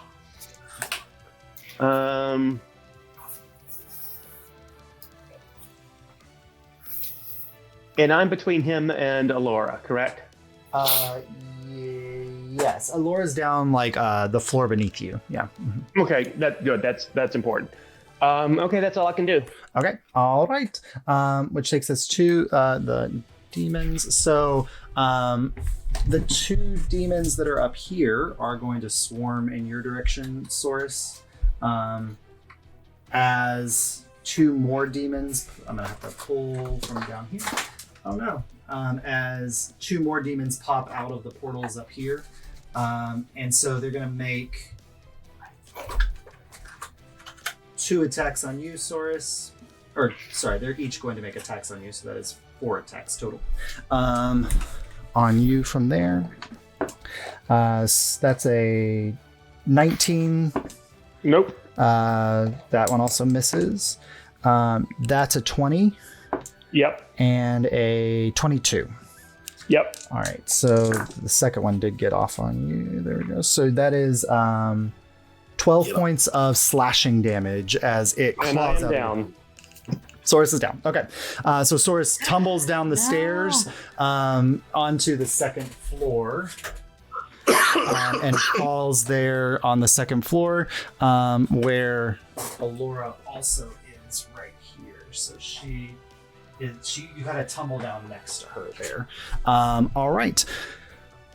But the flaming skull is out, and fireballs galore, which should disrupt some of the casting. Hopefully. All right. If it attacks them. Abel. Oh, it's going to attack anything it sees. It attacks Because whatever it it was sees. guard duty. It was in guard duty before we captured it, and these guys are not part of a priori. Okay, you're just hoping that's how it works. All right. Abel, you're here in the rubble. Can I want to ask, does looking at these creatures, does any of their armor or their markings or their like fiendish demonic clothing, does it look familiar? Can Abel identify what type of creatures these are? Would he know what weaknesses they may have from So go ahead and just make an intelligence check. Abel's pretty intelligent. You've done a lot of studying of veil creatures and creatures controlled by the veil. So, like just straight intelligence. You don't want to give me Arcana or something like that. Nope. You're calling on your intellect. That's cool. I can 17. 17. Yeah, so you've heard of demonic centurions before. They are the siege engines of the demonic army. They're used to smash front lines, to tear through buildings and structures. They are very powerful and are resistant to many things, including most like cold, lightning, fire, and anything that's not magical in effect in nature. Yeah. The hellhounds are very similar, just not as strong. Like the centurions always were flanked by hellhounds, so that if small creatures were attacking them as they were trying to barge into an area, they had this army of hellhounds that could deal with pesky creatures at its feet. Yeah.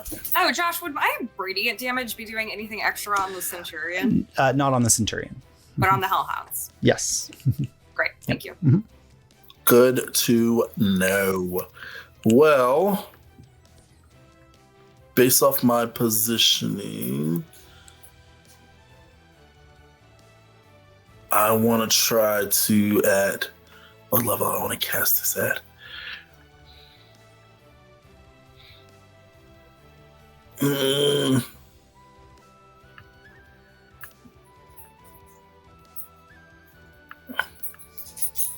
Yep, I'm just gonna do a shatter spell on the big guy. Okay, so you aim up so you don't hit anybody surrounding him, because he is surrounded by your dad and Marlowe at this point. Yep. No, hit us. No. I'm gonna do it at. Do it. Ay, caramba. Marlo is like just a glutton for Marlo is, For punishment. Mar's in a mood, dude. yeah, I'm gonna do shatter at 3rd level on the big guy. Okay. Oh fudge, he's a con guy though. He is a con guy. That is a 17 plus 8. So he saves, but he takes half damage. Gosh, man. Yeah. Alright, so it's 4d8. Oh, he is. Hold on. He has advantage on saving throws against spells and other magical effects. That's not better. So yeah, the first one stands. Alright, so that's You got good info, though. Yeah. 23 thunder damage. It's reduced to 11. Okay. I guess you reduce this one too, plus extra damage from my arcane firearm. Oh, it's a 1. So he takes additional 1 point of damage. Okay. Cool. All right, so I did that to him, and now I'm going to my mechanical elephant force ballista is affixed atop of my Everspark, and I'm going to aim at one of the hellhounds. Okay. Don't laugh at me. I have to. No, we're laughing at the idea Whistleton is still here, potentially. No, I'm not laughing at that. I don't care about Whistleton. All the Curia Regis people left. I'm laughing at the fact that you put a little elephant on top of the It's true. It's pretty great. It's really funny to me. Like, you have this, like, magical item from the gods, and you were like a little keychain. I put a bird on it.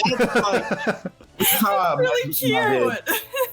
Able, because the Everspark can like reform and reshape. Yes. So I imagine it's like a gem crystal like gun handle that he sees like Source use, and he like just made like a little gun handle out of the Everspark, so he can like affix his force ballista on top of it whenever. So cool.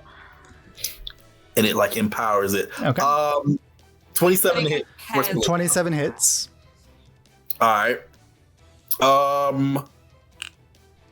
3d8. So that's 19 plus another d8.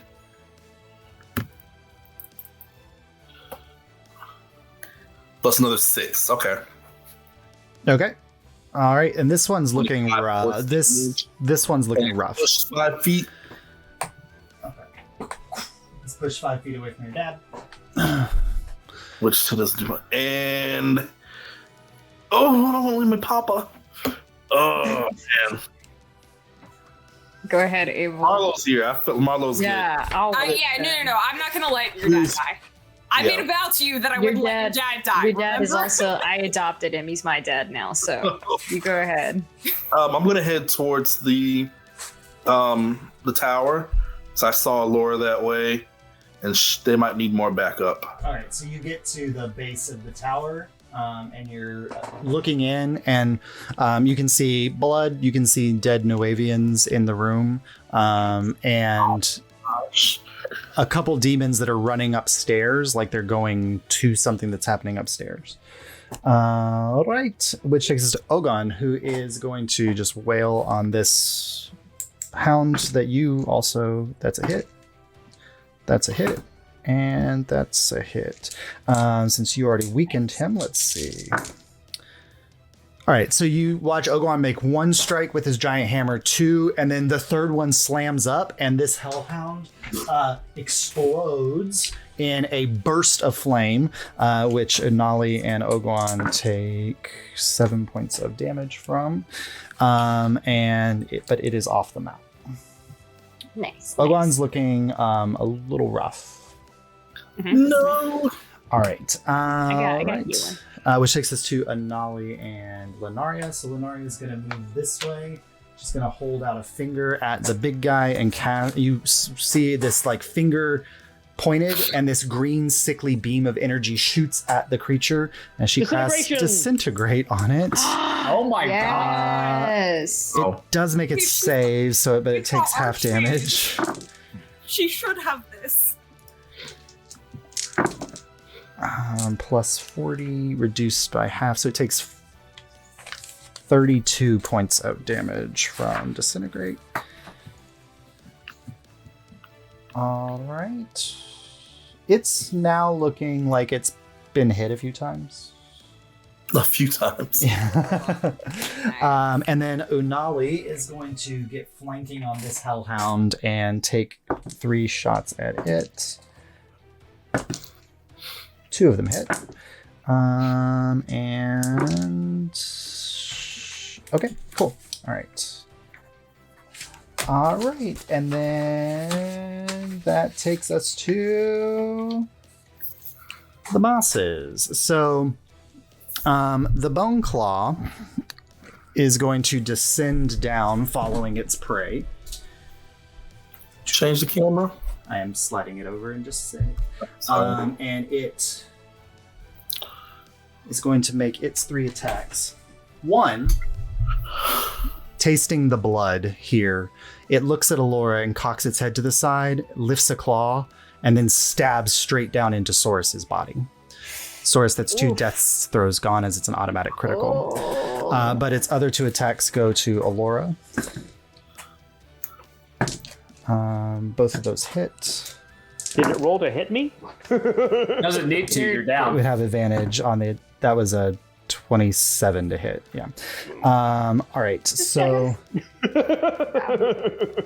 Alyria takes 32 points of damage from the 2 strikes as it wheels out of them.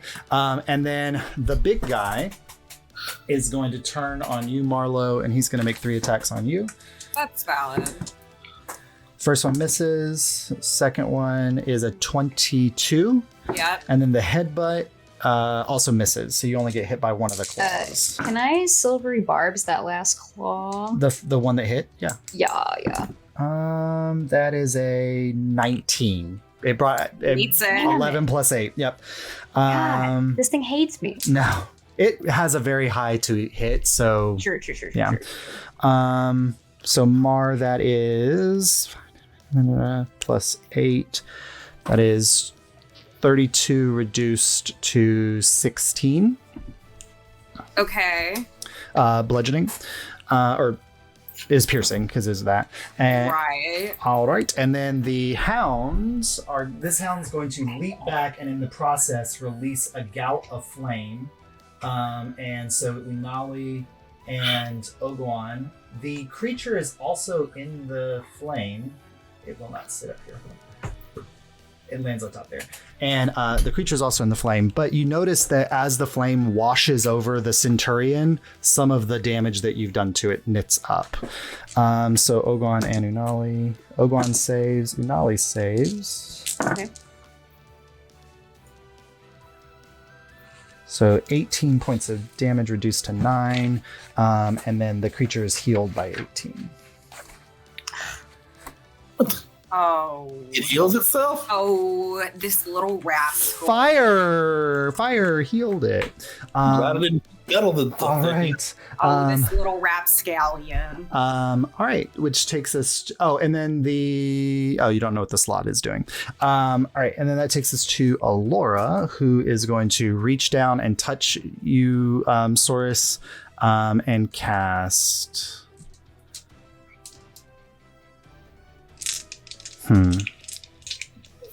Cure wounds.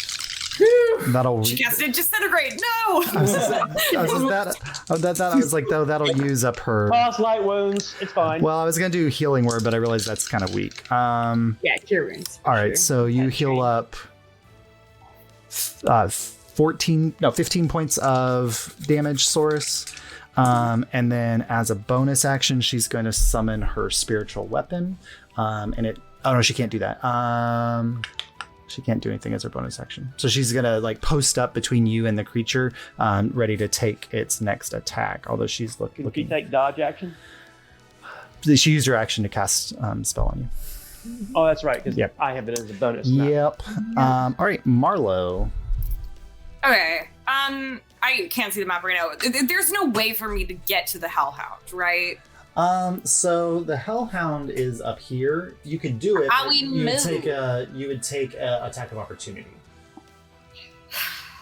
You know, I gotta start making wisdom saves anyway. First of all, well, hold on. Let me make a wisdom save. Okay. I'm fine. Okay. Anyway, I well, left my dad with you. Don't. Mar, you want to focus on the big guy, and I'll try to get the Hellhound. I think I can take out the Hellhound is my thing. Yeah, but I could probably take out the Hellhound. And I can I'd take rather out the you. Hellhound in one hit. But can you hit the Hellhound and the big thing? 'Cause I'm wise I'm- about it. Okay. And now you didn't know. I mean, I mean, just in the general sense of like, I can probably take. I feel like I could take out the Hellhound, and I think that bigger thing's a bigger threat, and I don't think I can take that out. wait. I have 3. Oh, I have 3. Uh-oh. Oh no. No, I met it. No, I didn't. Hold on. Wait. Oh. What's A plus 3? 11. Oh. Okay. Hey, Josh. The closest creature to you is the Centurion. No, I know, but I'm gonna reach a state right now, if you know what I mean. So Marlo is currently enraged. Okay. Uh-oh. So, every creature that's an enemy to me now needs to roll a con saving throw. Within 30 feet? It doesn't. You didn't put a range. Sorry, it's within 30 I'm feet. assuming. Within 30 feet, so it's just Yes, the Centurion. Which Actually, the Hellhound too. Yep. She's within. So con save, the Centurion is that's a 26. Yeah. But the Hellhound is at 11. Hellhound fails. I need to get to the Hellhound. Okay. I gotta get to the Hellhound. All right, it's Yeah, gonna I make moved the the Centurion's gonna make an attack on you. Oh god, I dropped my die. That's fine. The Centurion's gonna make a claw attack. That'll hit. So Marlo, you take 9. This is reduced. 9 points of slashing damage. But Okay. you've got the Hellhound now in front of you. Okay. Hold on. What happens when they fail that saving throw? Wait. Yeah. So I need to roll. D10s. Can't pull any of those out. Okay, so 11 points of psychic damage. It's stunned till the end of my next turn, and any attacks I'm about to make on it are going to be crits. Yes, because it's a yes. Which is why I needed to get to that. And you have advantage because it's stunned. Yeah. I'm sorry, I just rolled a natural 20. I don't even know why I rolled. So it's a crit, but then you also rolled a natural 20. Uh-huh. So I will give you an additional D10 on it as well. Oh, that's Nice. cute. I'm just gonna roll one attack and see what happens here. I want to see if I can do this. Do I get extra damage because some of this is radiant damage? Tell me what the radiant is, because it'll double the radiant. Okay, just tell you what the radiant is. Okay. So 2d6. That's the Deep clock. breath. Deep breath. It's engaged with somebody. Nolly? It's not. It jumped out from behind. It jumped away, but you had advantage on the attack. Right. So okay. So sneak attack, and then. Oh my god! Sorry, this is really hard, guys. Great. Okay. 37 damage sources right now. I have a lot of damage going on. Okay, so that's, and then we're doubling the dice because it's A crit. Yep. a crit. Okay, so that's gonna be, so regular damage is gonna be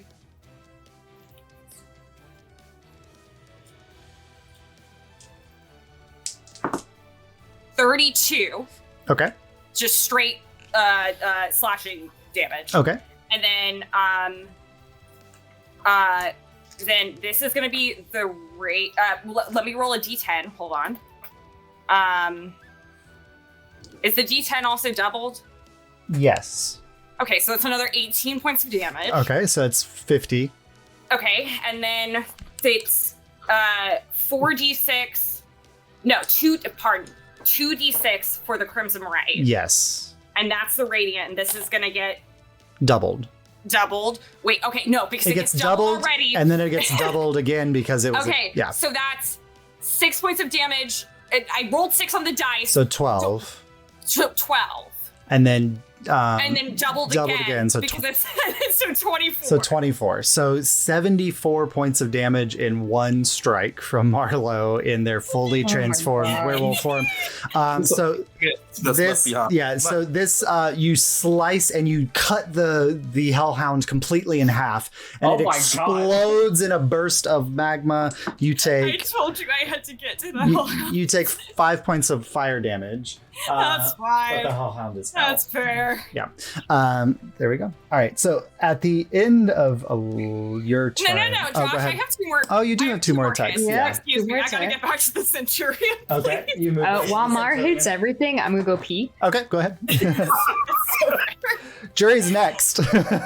No, I will take it. Don't worry, I'll cover. Okay, so this thing, is it engaged with anyone? It is not, because Ogwan was tackling the last. He was tackling the last hellhound, so he's 5 feet away from him. Okay, great. So these are 2 straight rolls. Oh, for you. 21 to hit. That is its armor class. Okay, great. And then 28 to hit. That hits. Mhm. Okay. First attack. Okay. You. So this is, it's 4d6 for one attack. Yes. If Yep. And Yep. if I get one more, I can roll 8d6. God, that was satisfying. What? Hello, D10? Get out of here. No. Okay. Okay, so 10.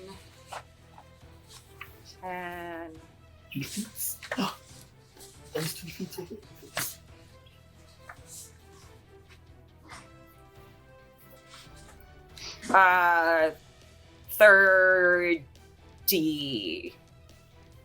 damage. 30. Okay. Yeah. All right. So you slash out twice at this, and you're carving away at it, and carving it. It doesn't seem impacted at all by any sense of pain. It is just a creature bent on destruction. But fine. you see your work. Yeah. But I do get the sense that, like, the melee attacks are doing like full damage on this thing, Yes, right? especially since your weapons are magical. Sorry, my claws are magical. Your claws are magical, Mar yeah. does. Mar does not have swords out. It's been full claws this whole time, Yep. baby. All right. So at the end of Mar's turn, the Centurion is going to take a legendary action. It is going to line up, and it's going to charge and slam into the tower. I need Kaimana, Jury, and Abel to make dexterity saving throws. Oh god. I mean, Come on. Josh, is this a position where I could take a reaction? Or no? So it's not making an attack; it's just running, and like Okay. it's running at such a pace, and like it's lowering its head, it's charging. It's not an Yeah, attack it's not action, like yeah. direct melee. It's just movement that does damage in the process. Yeah, he's just a big beefy boy. It's- we were fucking his way. Yes, it is the Minotaur charge in Hades. Yeah. all right, so Oh, I failed. So serious. what do I take? Okay, so Kaimana, with a failure, you I got a take 16. Is that pass or fail? that is the DC. So that is a success. Yeah. Oh, beautiful. And Abel. I got a natural 20 for All right, 22. nice. So Abel and Kaimana, you are managed to dodge out of the way. So you take half Abel damage. and Sheridan. Sorry. Oh yeah. So Abel and Jordan. So Kaimana, you take 21 points of bludgeoning damage. The other two, you take 10 points of bludgeoning damage, and then Kaimana, you are knocked prone. Ow! Oh no. That hurt. All right, and that takes us to Jordan. Okay, how bad does this big thing look? Oh, wait, sorry. Because both of the Hellhounds are out, in the wake of this, you see blood dripping off the creature as it runs, and its blood is magma. And you watch as from the magma rises up a Hellhound. No, yeah. this sucks. Oh my god! No. Yeah. Yeah. Stop it. All right. All right, Jordan. Okay, am I in like it's gonna if I move out of range it's gonna hit me kind of? You are within 10 feet of it, so you assume yes. Yeah. Okay, how bad does it look? Not pretty bad. I mean, it looks like it's been taking a beating. Okay, I'm gonna cast Shatter on it again. Okay, that's a con save again. Fourth fucking level. 26, so half damage. Damn it. Yeah, it passes. It takes 16 damage. Okay, 16 points. Is that halved? No, that's the before, so it only takes 8 damage. Okay, 8 points of damage. All right, cool. All right, you want to move, Jordan? Yeah, I'm gonna try to move. Are you gonna get into the tower? I kind of want to yell at Ogwan and Unali. Y'all are too important. Please stay down here and don't die. So you charge in the tower. Do you? I don't say it to Lenari. She can come fight with us, honestly. So you make it through the tower to the steps, and you can kind Sure. of see up what's happening up here. You've got Saurus. Did it not hit me? It's about to make an opportunity attack on you. Cool. But Yep. Saurus is on the ground, and Alyria is facing off against this giant creature of that's bone. But you're there. How did Jerry get up that high that quickly? I'm just putting her there so I know where they are. It's what's your full movement, Jury? 30. So you're at the base of the stairs, but you can hear what's happening up there. I just couldn't put her on the him on the first floor of the tower. Yeah. There you go. All right. So that takes us to. Can I give oh my god, can I give Alyria inspiration? Close enough? 30 feet? We'll say with the damage to the tower that you can kind of see through the floor, and you can do that. That's fine. 60 feet. Yeah, they can Yeah. hear me. So yeah. Okay, I'll give her inspiration. All right. So let's see what the flame skull's doing. Oh boy. Okay. All right. Which takes us up to the top. Kaimana. You are on the Okay, ground. What so- is the flame skull doing?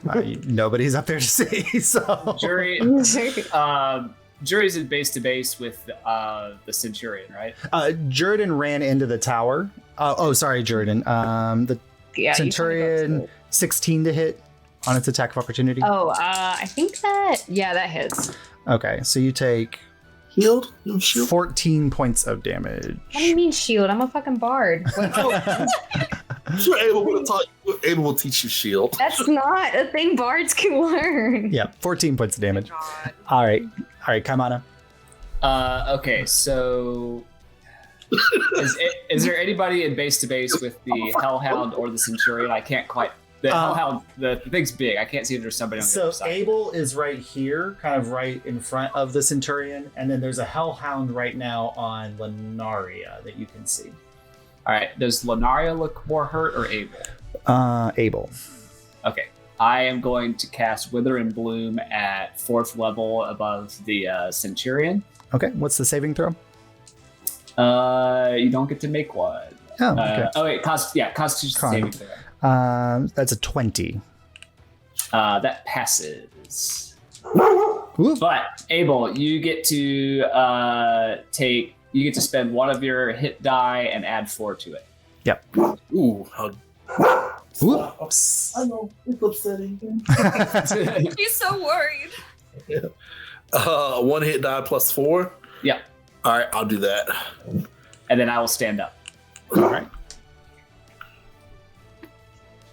Josh, Oh. for reference, how far away am I from everything going on with the Centurion right now? 5, 10, 15, 20, 25, about 30 feet. Okay. Good to know. The like I'm not really barking boofs are the funniest. The half-heartedness. Yeah. You can't be mad at me. I'm not really barking. Woof. Woof. Yeah, that's what it is, a woof. Noise, bro. So that's 10 points. Does he take half damage if he succeeds, Kaimana? No, just nothing. Okay, but Abel still gets to heal, so that's good. Yeah. All right. Any movement you want to make? Hang on. You can spend 2 more hit dice, Abel. I'm sorry. If you need to. Ooh. Okay, cool. That's sick. Oh, yes. Yeah, Wither If you Bloom's cast great. it at higher level, especially if they fail at a con save, it's dope. Yep. It's like, hey, worst case scenario, I heal somebody. Best case, I also do damage. Yep. Is it also plus 4? Nope, just Just 2d6. base dice. Yep. Can you disperse that? I just feel like I'm No. hurt. Okay. I it's 10-foot radius. So Yeah, it's anybody within that radius. Yeah. Take your healing. Yeah. could you also like I'm grateful you're healing me and everything. But Yes. could you also like I am but one big otter, Abel. Serious, Abel. He just wants to I help. like that Kaimana's accent went away when he got there. What accent? He just had a lisp. All right. At the end of come on, you gonna move at all? I thought standing up was my movement. Yeah, it's half your movement. I'll go ahead and give advantage. I'm gonna stand in between the Centurion and the Hellhound if I can to try to give advantage. All right, you can get there, and so somebody able can do that, or yeah. All right. At the end of your turn, the Centurion is going to use one of its legendary actions, and How many of those does it have? it has 3 per round. So, Oh my god. Guys, we it's shouldn't have hit 10. We shouldn't have hit 9th level. So- Like it was a mistake. it's going to leap and land here. So I need Marlowe and Oguan to make a dexterity saving throw. Stop hitting my dad, please. 20. No. 27. All right, that's a success. Oguan also succeeds. That is 9. And they don't get an attack of opportunity when he jumps. Abel Fuck yeah, I'm gonna hit him with my. and Kaimana, you can make an attack of opportunity. Yeah. Oguan takes It's gonna be with 9, It has to be with a melee weapon, right? Marlo, you took Yeah, I mean, it's going to be with 4 my claws, points. basically. 4 points of bludgeoning damage. Okay, and is that all it does? Well, you succeeded, so you weren't knocked prone. Okay, I'd like to take a legendary action. Oh. Okay. Okay. So real quick, let me do my... Yeah, go ahead, come on. So, is it advantage with strength? Advantage, yes, because you're rolling to hit with a strength weapon. Yep. So, All right. okay. So that's a 19 to hit. Does that hit? That doesn't. 21's its AC. So you swing out to hit it, and you just cling off against its armor. Yeah. I rolled a 16 to hit. Yeah. With That, my beep.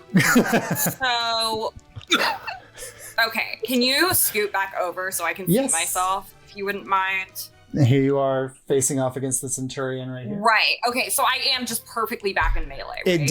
It jumped right between you and Ogon. That's so kind of it. And Owan counts as engaged. Yes. Yeah? So you have Okay. advantage. I am going to move 10 feet to the right, like still staying engaged with. No, I'm going to move the other way. I'm going to go give Owan flanking. Okay. I'm going to be a nice person and give him flanking. I don't need it, but that's fine. He does. And I'm going to hit this thing. Natural 20, I swear to God. Boop. Nice. I swear. All right. Look at it. Incredible. You can't see this shit. Okay. So, I have to count this out again. I'm so sorry. 2d6 for claw attack. 2d6 for radiant. And then 2d6 for stealth. Yep. That's 66. 66. Mhm. And then doubled. Do you get sneak attack? I did do sneak attack. Yeah. So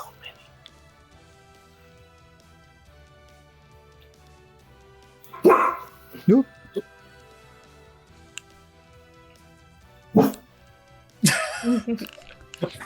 It's the follow-up. It's the follow-up one that gets me every time. She half-asses it.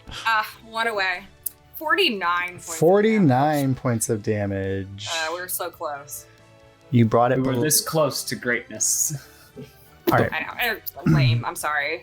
Dang. Worthless. All right. So as this attack goes out, and there's lava falling off of this creature, you seem to have brought it within like a third of its hit points or so. Okay. Yeah. But that does activate its limit break. Oh shit! So as this attack lands, it suddenly like kind of falls forward and then leaps into the air and just crumbles down right here. And all of this ground shatters underneath it as it does earth shatter. Anyone within 40 feet of the Centurion. So that is Marlo, Ogon, Kaimana, Lunaria, and Abel. I need you to make a dexterity or strength saving throw. Oof. Jeez, yeah. Would I have advantage on strength saving throw? Yes, you do.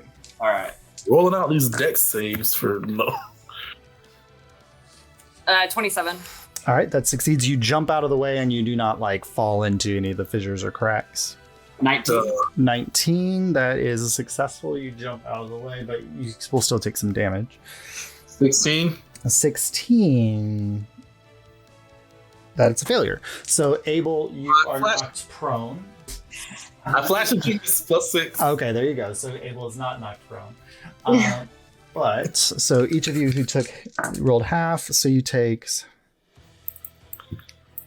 9 points of bludgeoning damage as the ground shatters beneath you as the creature is going into a rage.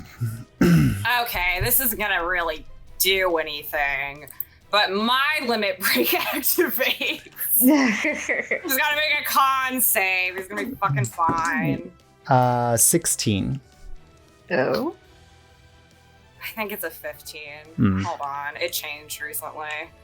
I gotta go find it. It doesn't get better and cooler because I'm a werewolf, full werewolf right now, does it? I would maybe? say probably, yeah, increases by like 2. Oh, wait, I think it's 15. Hold on. I was just saying that. Why wouldn't you tell me my fucking spell nonsense thing? What? Where is it? I never use this. I'm sorry. You're good, dude. Yeah, it's currently a DC 15, so if you have So any 17, bonus. so yeah. So it fails. Oh, that's so interesting. Wow. Oh, I have to look at what this does. Hold on. I just clicked away. Hold on. Hold, please. Okay, I have to pull out my D10. D10, please come back. All right, it's going to take 13 points of psychic damage, Okay. and now it's blinded for 1 minute. Okay.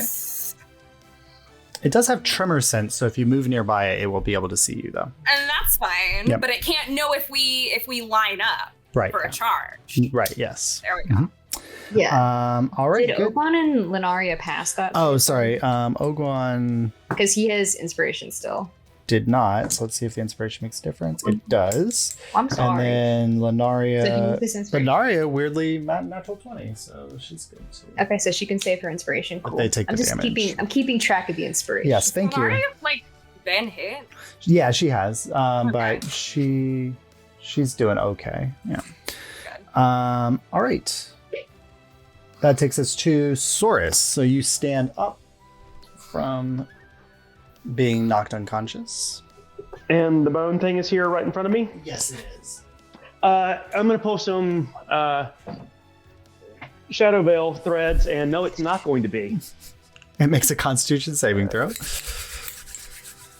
So it Because it is a creature of shadow, so you're trying to force a creature of shadow to do something that... but it still fails. So you banish it for at least around. a round as long as you can maintain concentration. Nice. I'm going to head back and kind of poke my head up from the stairs to see what's going on the third floor. All right, so we still got Slod is still casting, ready to summon another Centurion or something else into the space, and then there are the 3 demons hasn't gotten to their round to pop out more yet.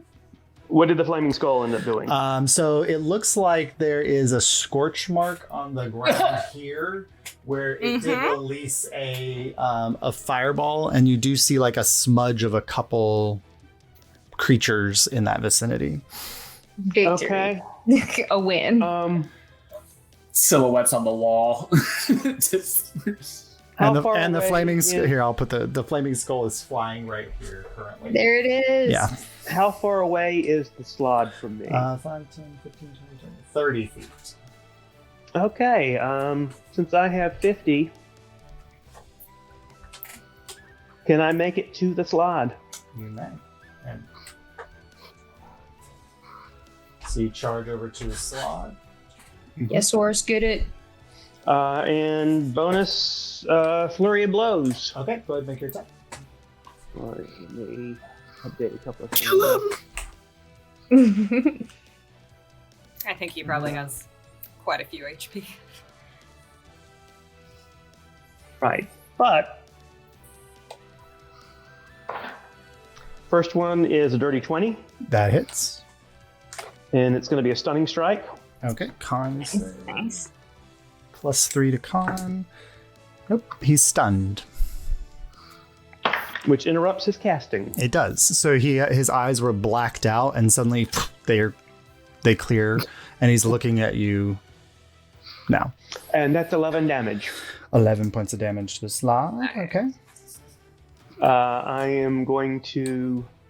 since it's the way of the open hand when he's hit by a flurry of blows, it cannot take reactions until the end of my next turn. All right. And I'm going to hit him a second time, and that, is a 14. That misses, but you have advantage on the attack. Because he is stunned. That is a 16. That is his armor class. I rolled a 7.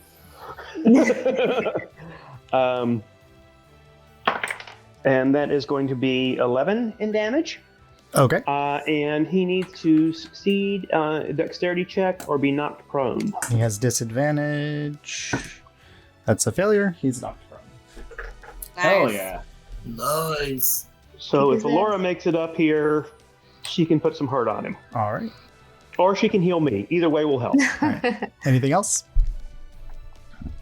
That's end of my actions and bonus actions and movement. So no, that's about it. All right. So the portals pop and 2 more demons hop out.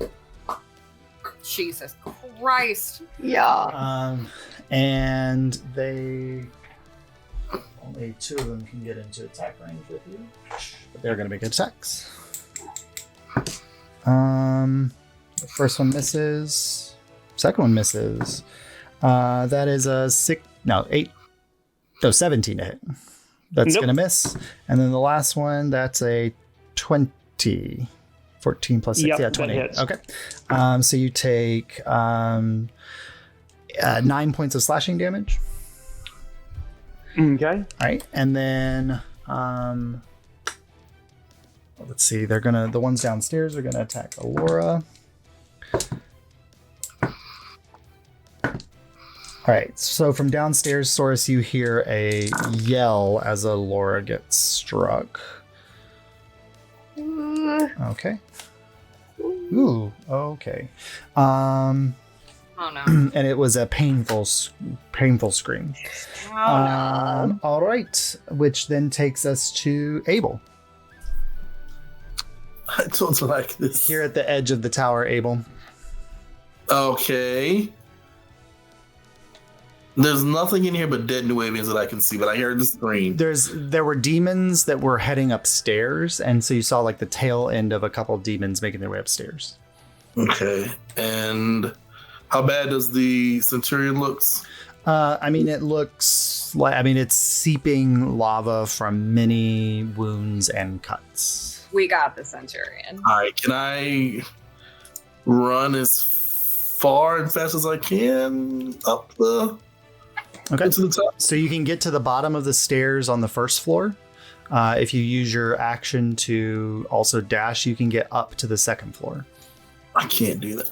Can I, from the bottom of the first 4 stairs, can I see anything? Is anyone on the stairs? There's a couple demons at the top of the stairs, like rounding around, like they're going to attack something. Cool. In that range, all I see is demons, right? Yes. Right behind them, so I catch just those 2. I want to cast Shatter. Okay. Con save. That's failure. Go and roll damage. Cool.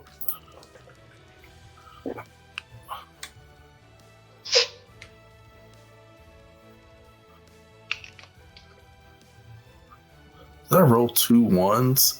I'm going to use a sorcery point to re-roll those 2 1s. Okay. So 7. Yeah. Ooh. So that's 19 plus another D8 for my firearm. So that should be 24 shatter damage total. Okay. So you see the 2 demons that are charging up at the top of the stairs vanish into splots into the ground, but you also hear the squelch of like 2 more that were slightly out of sight, but were still within the range that also Nice. So you took out 4 demons up at the top floor, on the second floor. Yeah. God. Let me ask this question. Where I'm standing now, if I were to look back out of that giant gaping hole, can I still see the Slod? I mean, not the Slod, the Centurion. Yep, you can. He is 5, 30. Make a force ballista He is shot. 95 feet away from you, but yeah. I have 120-foot range. Okay, go ahead and make a shot. Nice, Yep. nice. Oh my God. Able, incredible. So good. Or force ballista. Freaking it! God damn it. That's a 14. 14 misses. So you guys watch as this blast comes out of the tower and just pings off of the Centurion. As you were running through the hall, Abel, the Zephyrsite crystal that's in this tower flashed. So you need to make a Constitution saving throw. Sure. Can't save me. 17. That's success. You take 4 points of lightning damage. Abel, is that the end of your turn? That is the end of my turn. All right. I'd like to take my another legendary action. Sounds good to me. And Yes. I'd like to try to hit this thing again. Okay, so you charge up to it. Really trying to get it. Just go down here. Wolfmar. You leap over it and land on top of this thing, so you're right at its face. Okay. Is it engaged with anyone? It is. Doesn't have to be. No, it's fine, not. isn't. Yeah. No, it's fine. It's fine. I am terrible at looking at images and processing what I'm seeing. No, it's fine. That's gonna be a 23. That hits. Okay, so 46. Let's go. 10, 15, 20 points of damage. 20 points of damage. Nice. All right. All right. As you just like slam into its face, and you can just like you slice part of its jaw, and it's just. I like to think that what helped give me this attack is it looked at Abel's missed attack and was like, "What?" Yeah, and you slice through its jaw, and part of its jaw is just dangling now, and there's just a pour of lava coming from inside of it. Cool. All right, which then takes us to Ogon, who is going to use advantage of your presence to get advantage. Oh, Josh, I forgot to ask. Yeah. Did we establish if I can switch the Crimson Right or no? To switch it like in the middle of a fight? Yeah, would it have to go down and then back up? Yeah, it has to go down and come back up. Yeah. Perfect, thank you. All right, Ogon's going to make 3 attacks with advantage because he's got flanking. All right, the second one hits. First one missed. Hit. And then he's going to action surge. Yeah. And make 3 more attacks. He will. Yes. Get it. And all right, so 4 of 6 hit. Hell yeah. 10, 12, 15, 25, 31 points of damage. Nice. All right. Good, which then takes us to Unali and Lenaria. Lenaria is going to slide this way, and she can't do that. She's got the thing. She's going to point at the Hellhound, and she's going to do another Cone of Cold at it.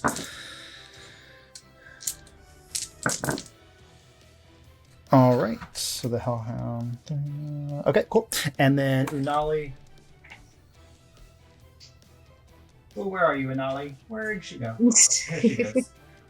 She's going to flip over this way. She can't get advantage, but she's going to make a couple of attacks as well. And misses, but hits on the second one. Good. That's a low roll, Anali. All right, cool. Let's see. So I did. All right, which takes us to the bosses. So. This is the slot is stunned, so it doesn't do anything this round. But the Bone Claw is going to attack Alyria. 2 attacks against Alyria. Hit. Oh, she's getting fucked up.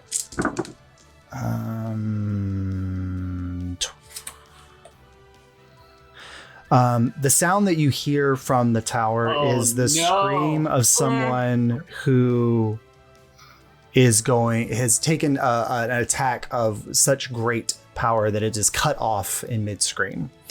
And then, Saurus, you just see the creature rising up out of the base as it's heading back up to the top. And then the Centurion is going to... Well, Marlo, you've been doing the most to it, so it's going to make its 3 attacks at you. Yeah. That's a 20 to hit. Yep. Second one misses. That's a 13. And the third, the headbutt misses. That's only an 18. But you take 17 reduced to 9. No, 17 reduced to 8. 8 points of slashing damage. Right, a little bit fucked up. All right, Alyria will make a death saving throw. She has her inspiration. She needs to use it. Which she does. Okay. That I don't. Can you use inspiration on death saving throw? It's a roll, It right? is, I mean, yeah. I would say I think it's so. a 'Cause- skill check roll. It's a it is. roll. Um, So yeah, I okay, would say so. so she. I would also say if there was any moment where like Is it a song's D8? gonna pull me back from the brink. It is a D8, I believe. Damn Stranger Thing moments. Okay, so Yeah. she needs to roll a 3 or higher on the D8. Oh, baby. She rolled a 5, so that is a save. There you go. All right, so Laura has one success on her saving throw. All right, Marlo. I actually have a yeah, go ahead. question before not to interrupt, No, but no, to interrupt. When you're wounded beyond a certain point and your whatever action kicks in, is that like as a reaction? Or It should say on there, like, as a reaction, you can activate this. I didn't actually write that down. I just wrote what it was. So I think yours was as a reaction. Okay. Mhm. That would have really been useful for me to know. But and you can and you can do it at any point. So like if at any point when you want to use your reaction, you can use your reaction to do that. Okay. Yeah, I'm seeing that according to what people were saying online, you can use Bardic Inspiration for death saves. Okay, cool. Yeah. So Alyria has one save. So Marlo. I mean, I am hearing Alyria, like, I heard that for Yes, sure. you did. Yeah. Jury will like motion to you and be like, "I'll get up to Alyria." Well, I think it's more just mad, but also Oh, sure. wisdom save. Yeah. Yeah, we're fine. Okay, let's go.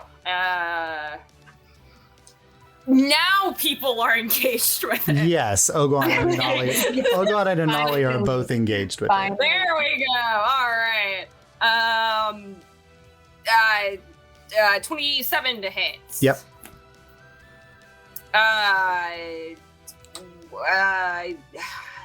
21 to hit, which hits. That's its armor class. Yep. And 28 to hit. Yep, that hits. All right. 3 hits. Okay. First attack. One, 2, 3. 3 2d6s. This is not how you count. Okay. Oh, fuck. Great rolls. Okay. 15.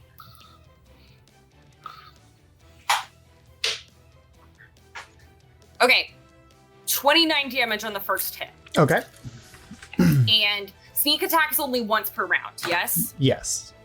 Okay, so we're back to 46. 9, 11, 14. 19 points of damage. Okay. Third attack.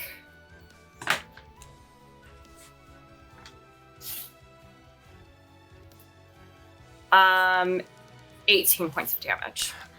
How does Mar, in her fully transformed form, take out the Centurion? Yes. Okay. You said its jaw is like Yeah. fucked up, Yep. right? Okay. So I will reach the claw up and like as I jump, I pull, like I go through the jaw and just rip it all of the way off. Throw it off somewhere. Okay. All right, so you grab it and rip it, and it just tears. You don't like your hands are burning, but don't even care as you just shun through the pain. However, as it dies, it's this this energy of all of this magma bursting up into it. The creature explodes. Anybody within 30 feet must make a dexterity saving throw. So that's Kaimana, Ogon, Lenaria, Mar, and Kaimana. Oh, and Unali. So I have to make 2? no, 19. You're big now. 19 is a success. Dexterity Okay. saving throw? Yes. Yeah. Whew. 23.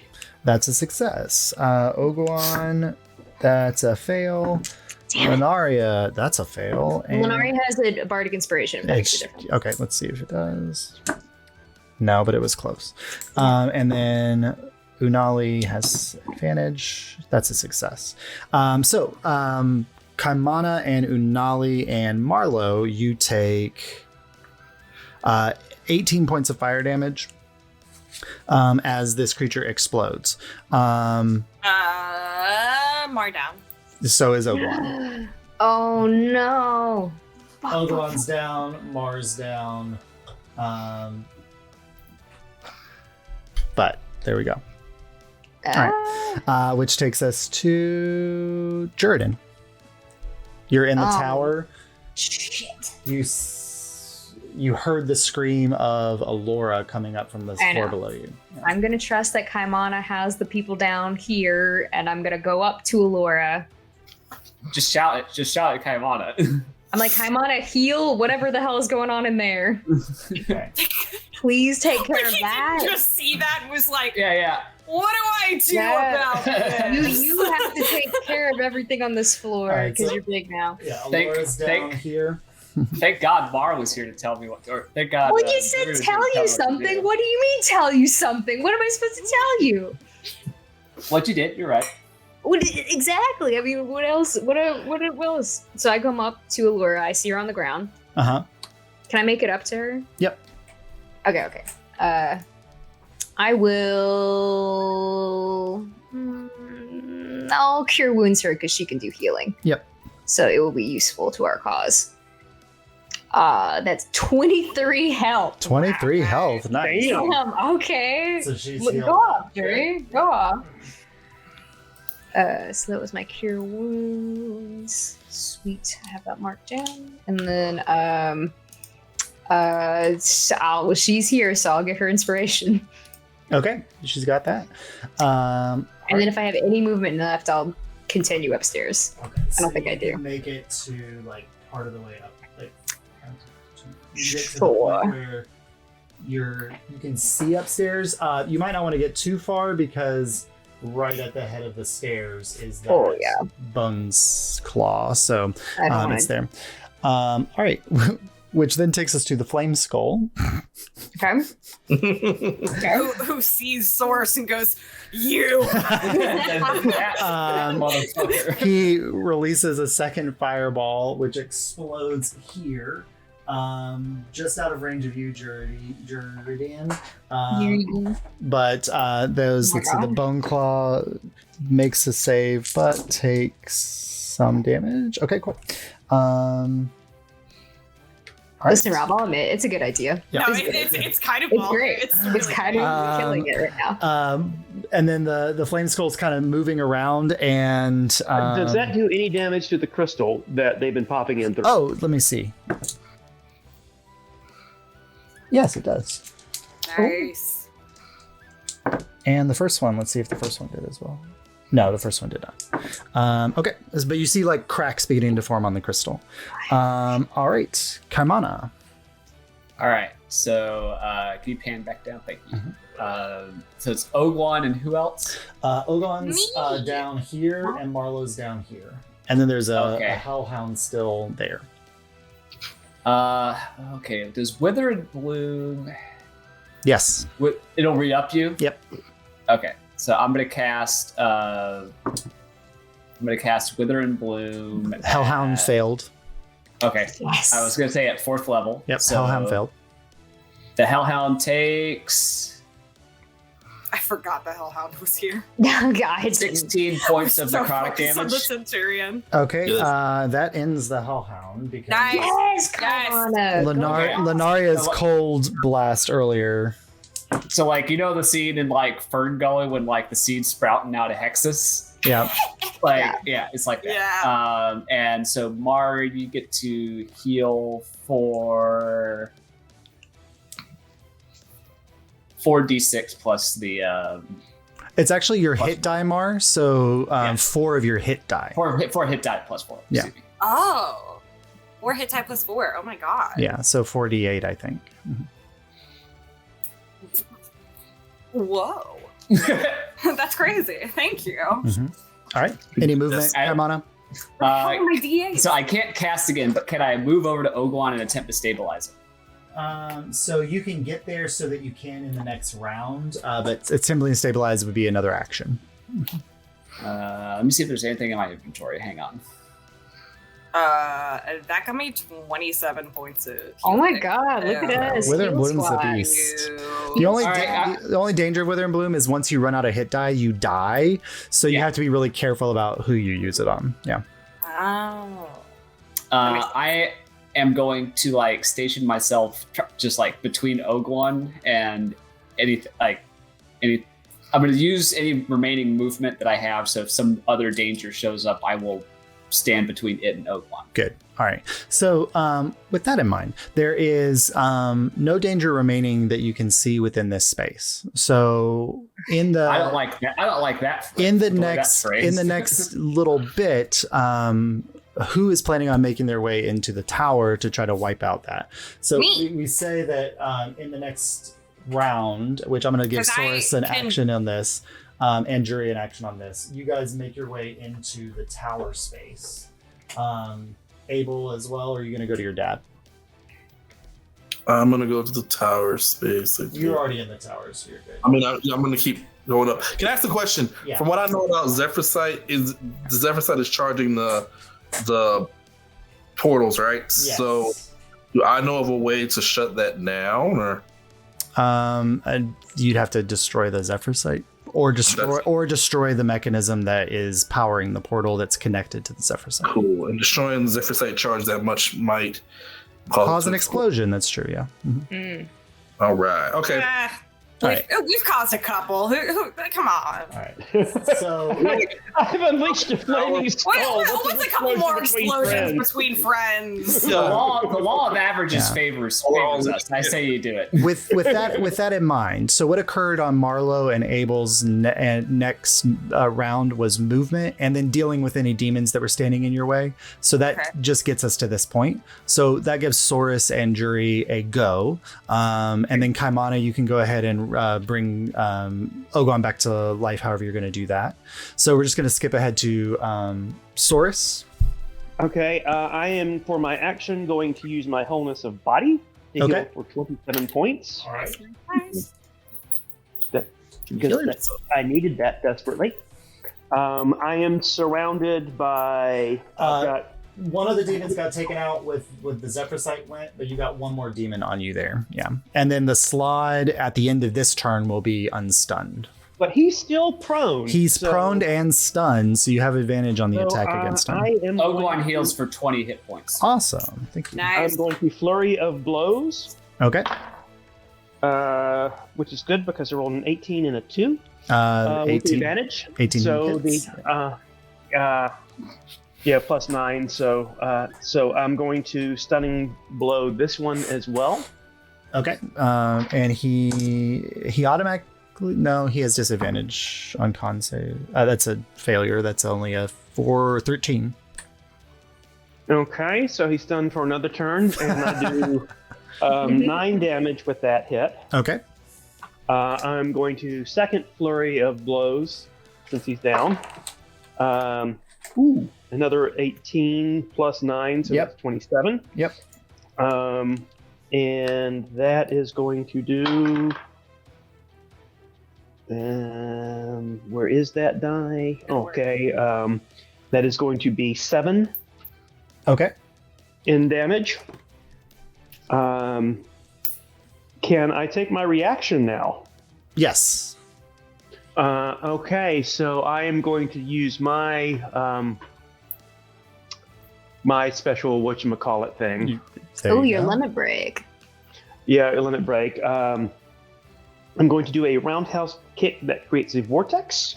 Any creature within 10 feet must succeed on a DC 18 dex save or take 18 damage and be knocked prone. On a successful save, they are not knocked prone. Okay, so 18 damage takes out the demon. He's already prone. He had disadvantage on the attack, the dexterity save. He failed, so he is still prone, but he does take the full 18 damage. Yeah. He's so prone, though. He's so prone. He's so prone. He was He's like already lying down, and then he kind of like got like laid down deeper. a little more. And He was just kind of laying down, but now he's like spread eagle on. And- Yeah. Oh yeah. and this He slot, was like starting to get up, and then just like went down again. this slot who hasn't been able to do anything because he's been stunned the whole time is looking pretty rough. But the bone creature's getting ready to come over and put a hurting on me. I understand this. You not got been- some friends who are. And Juridan, The flame skull is also going to be Okay. throwing things. Is it at my me. turn? the bone claw will go first. Okay. The first thing it's going to do is it's going to use one of its attacks against the flame skull, Yeah. which hits, and flame skulls have very little hit points. So let's see how this goes. You are our brother, Flame Skull. We love Let me just double check. We kept you captive. I'm gonna start crying if you Dimensional get plane. So If it lives, you have a chance to capture it. he like stabs into the flame skull, and you just watch as the fire like dies, and it like shakes the skull onto the ground. Actually, great that we didn't have to take it out. It doesn't explode. It's gonna move in your direction, Saurus, and make the last two of its attacks. I picture when Abel comes up to the top of the stairs, he's going to just grab the bag of holding that is now lying on the ground. Eight. As a free. The first one was an 18 to hit. The second one was a 17. Misses as well. They both miss. Okay, so it's clawing in your direction, but it is they're ready to attack again.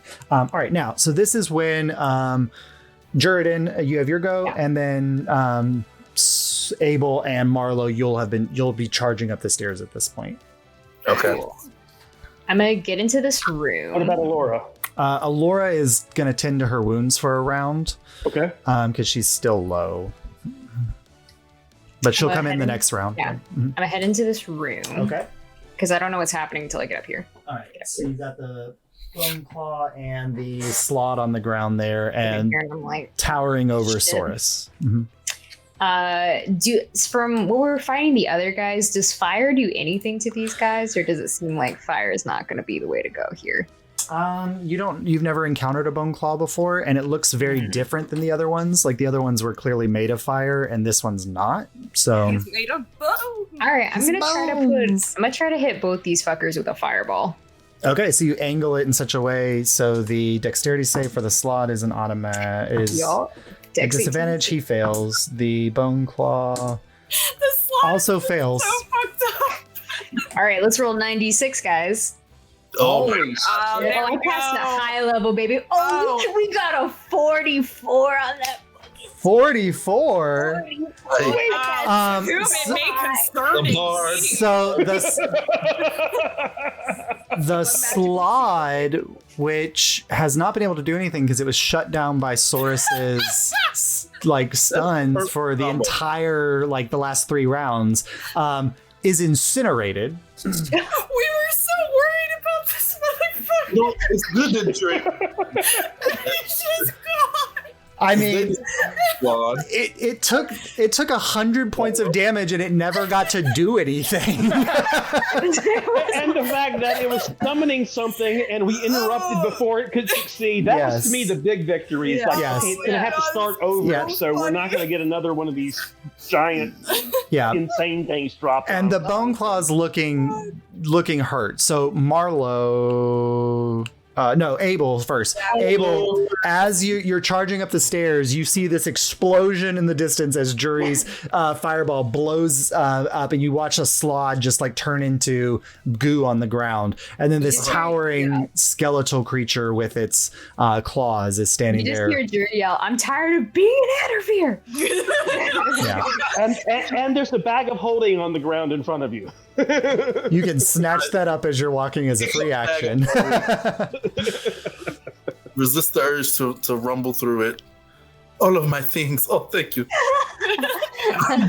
Cast Scorching Ray Okay. at the Bone claw. bone. Okay. It won't let me do it. Sometimes it'll click for me, sometimes it won't click. Okay, whatever. Scorching Ray has how many? A 23 to hit. Yeah, sorry, that hits. You're looking for a 18. How many shots do I have? 3. Okay. 23. Yep. And hold on. A 25 and a. Ay caramba, not as good. 15, so 2 hit, right? Yes. Plus 2d6. I'm gonna re-roll one of those d6. So that's 4 plus. Okay. So that's 10 damage. Okay. Plus 2d6. So that's 16 damage from Scorching Ray. Mhm. And then a 8 from the Arcane Firearm. Plus 5. Okay. Nice. And Yep. bonus action, I'm going to shoot him with the Force Ballista real quick. Go ahead. Oh my god. It's so much. It's so much. Every time you think he's done, he's Yes. not. Yeah. Yes. I love it. Natural 20! Yes, let's Ooh. go. All right, so it's a 30 to hit. Yep. How do I do? Do I just? It's just it does it for me. 6d8.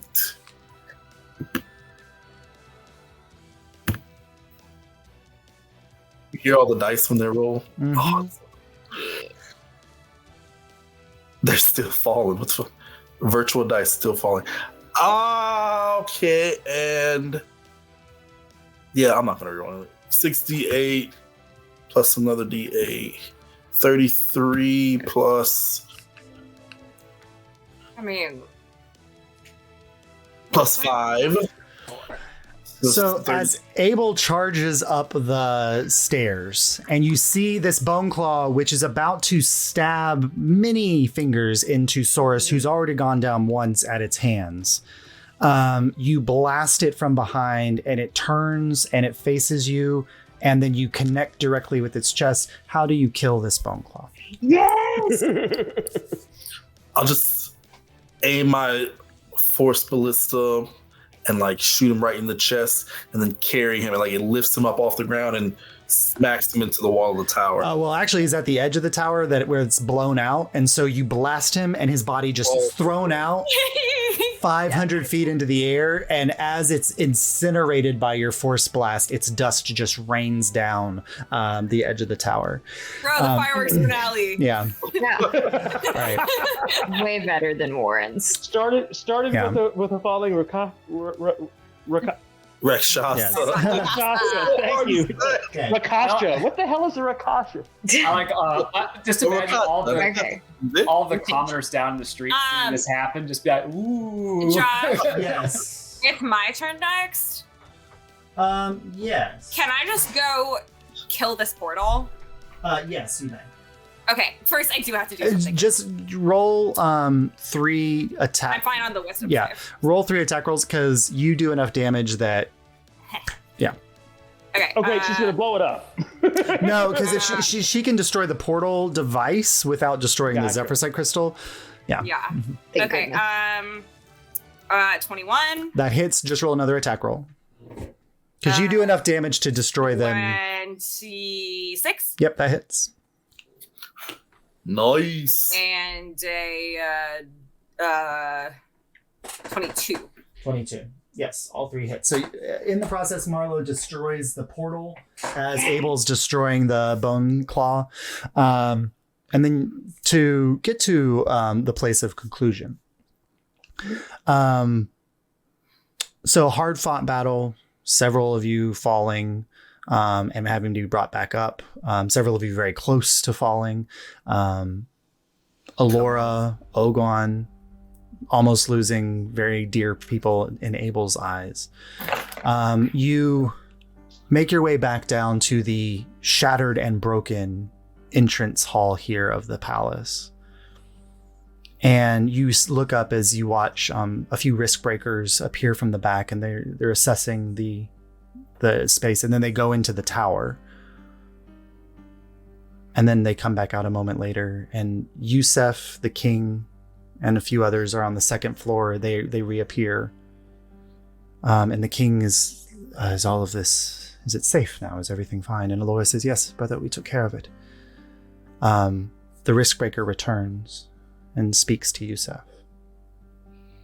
And then Yusef looks at Ogwan and Vicus and Abel. Arrest the Nuavians. No. Yeah.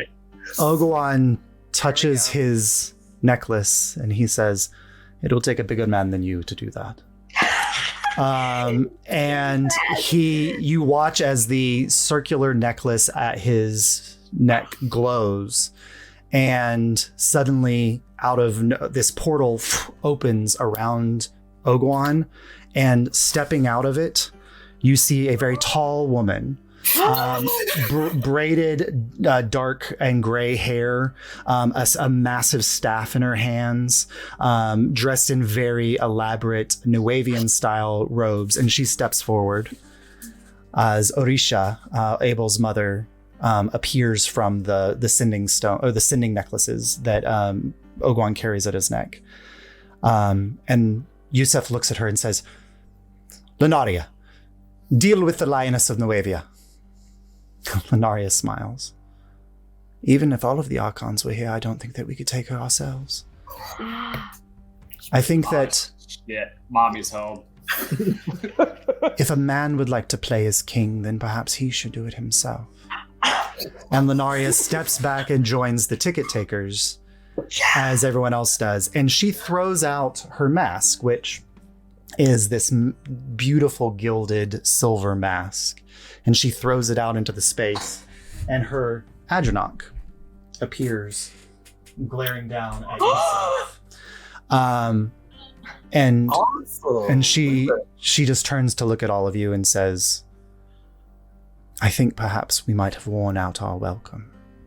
And that's where we'll pick up next week. Are other members of the Curia Regis here as well? So Uriel Dane and Rob, we're not getting Dane today. Not today, Rob. So they're all on the the camera angle or whatever, like they're actually on the I'm just second. making sure he's still alive. Yeah, they're on the second floor. So you've got Uriel Dane. Rinley is there. Rinley has been patched up. There, and then Tarlo's not here. He probably is shitting himself somewhere. But you've got Yusef and Uriel, and then Unali and Lunaria had fought with you. Thornton is also with the king. Mm-hmm. Thornton is with the king. Thornton's with the king. Interesting. Hey, Josh, I have a question. Yes. Where's Amalia? So Amalia's in the woods. Okay. Because she needed to be somewhere where she could take better care of herself in werewolf form, or in werebear form. Yeah. Okay. Yeah. Yeah, I gotta go check on Mom, I think. All right. But we'll pick up there with this standoff in the shattered remains of the palace next time. Oh my god. As we draw Anarvir to a close. Yes. Oh my god. And Marlo, way to bring the pain. I loved it. Well, here's the thing. Here's the balance of that. If I had failed a wisdom save, I could have hit any of you. Yeah, if Marlo failed a wisdom save, because all of their abilities were based on the fact of who she determined were her enemies and her friends. And if she fails the wisdom save, then everybody suddenly becomes an enemy. Oh, scary. And so scary I stuff. could have been hitting like any of you with a 66. Yes. Yeah. And it would have been for the full round. Yes. So I would have done 3 attacks on you. Like I could have taken most of you out. Yeah. Oh my Yeah. god. Yeah, But- that's the balance of that. But I like Kaimana's screaming eagle up until the point where it Yes. just smacked against it. I loved I'm it. kind of like clutch plays this whole time. Oh, Okay, it was Yeah. so so, funny. yeah. It was just like Looney Tunes Warner Brothers just like smacked and slid to the ground. Y'all, I this is loved crazy. it. So the max I could have rolled on that fireball was 54, and I rolled a 44. That's awesome. pretty fucking Yes. sick, honestly. I love that jury. And I love beating down the slot. Yeah, shutting down that I mean, that's slot. gonna be one of the funniest images of all time. Is you just kicking? Yeah, you're just punching. Don't get up. Stay down. Well, it is good that you. And then I stand up and I kick him. Yeah. And then I go and hit Yeah. him. Yeah, and then he goes down. Well, it's very good that you and Alyria are equal parts reckless because you both went up and someone was able to heal you. Yes. Yeah. You know, it's funny because all of us were like, do you have this? And it was close for a moment there, but he did have this. Scary. He did have it in the end. Now, if I Alyria, had it long enough to because it's like, okay, it's going to take multiple of y'all to take out that big thing. yeah, And it needs to be taken out. So if I can stall this long enough, y'all can take that out and do what you did, which was run in and polish if you off at the hadn't end of been it. up there, I would have appeared on the third round in the tower. But you being like, no, I got this. I was like, okay, obviously Mars seeing the bigger threat is yeah. Yeah, and you needed to be the one doing the damage to him because it took a lot. Well, and how much HP did the Centurion? The Centurion had 290. Oh hit my! points. Oh my Would god! like take what half on all spells was it, or what was it? It had advantage on all against all spell attacks, So he was taking half on. and it healed up anytime it took fire damage, which was a couple times. So yeah. So my first thought was like, oh, he's wearing metal. I'm gonna heat metal him. So 300 plus. I think by the end of it, you guys probably did 315 or so to it. Yeah. Well, and it was like all the important NPCs were like downstairs. I just loved this. The concept to me is like the Slod has put like decades of planning into this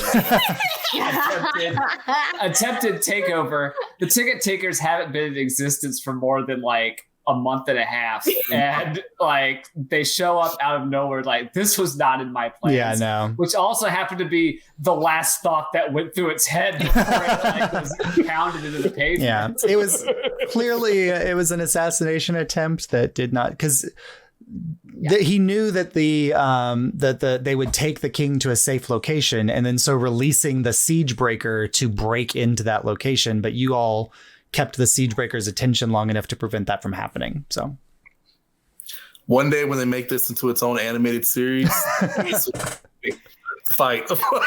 Yeah. The season finale.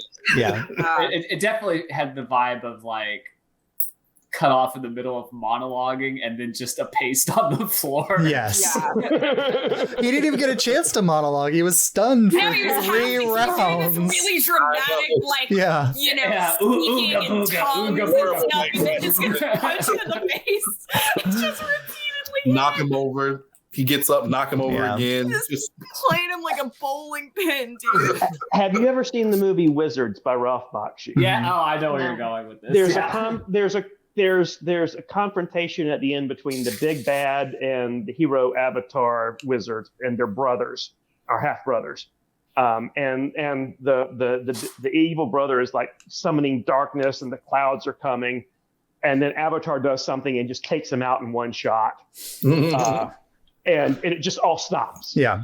You know, like all the boiling clouds and just like, Yep.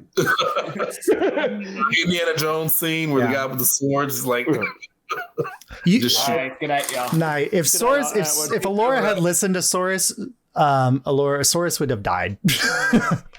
Yeah, that's why it was good Alyria.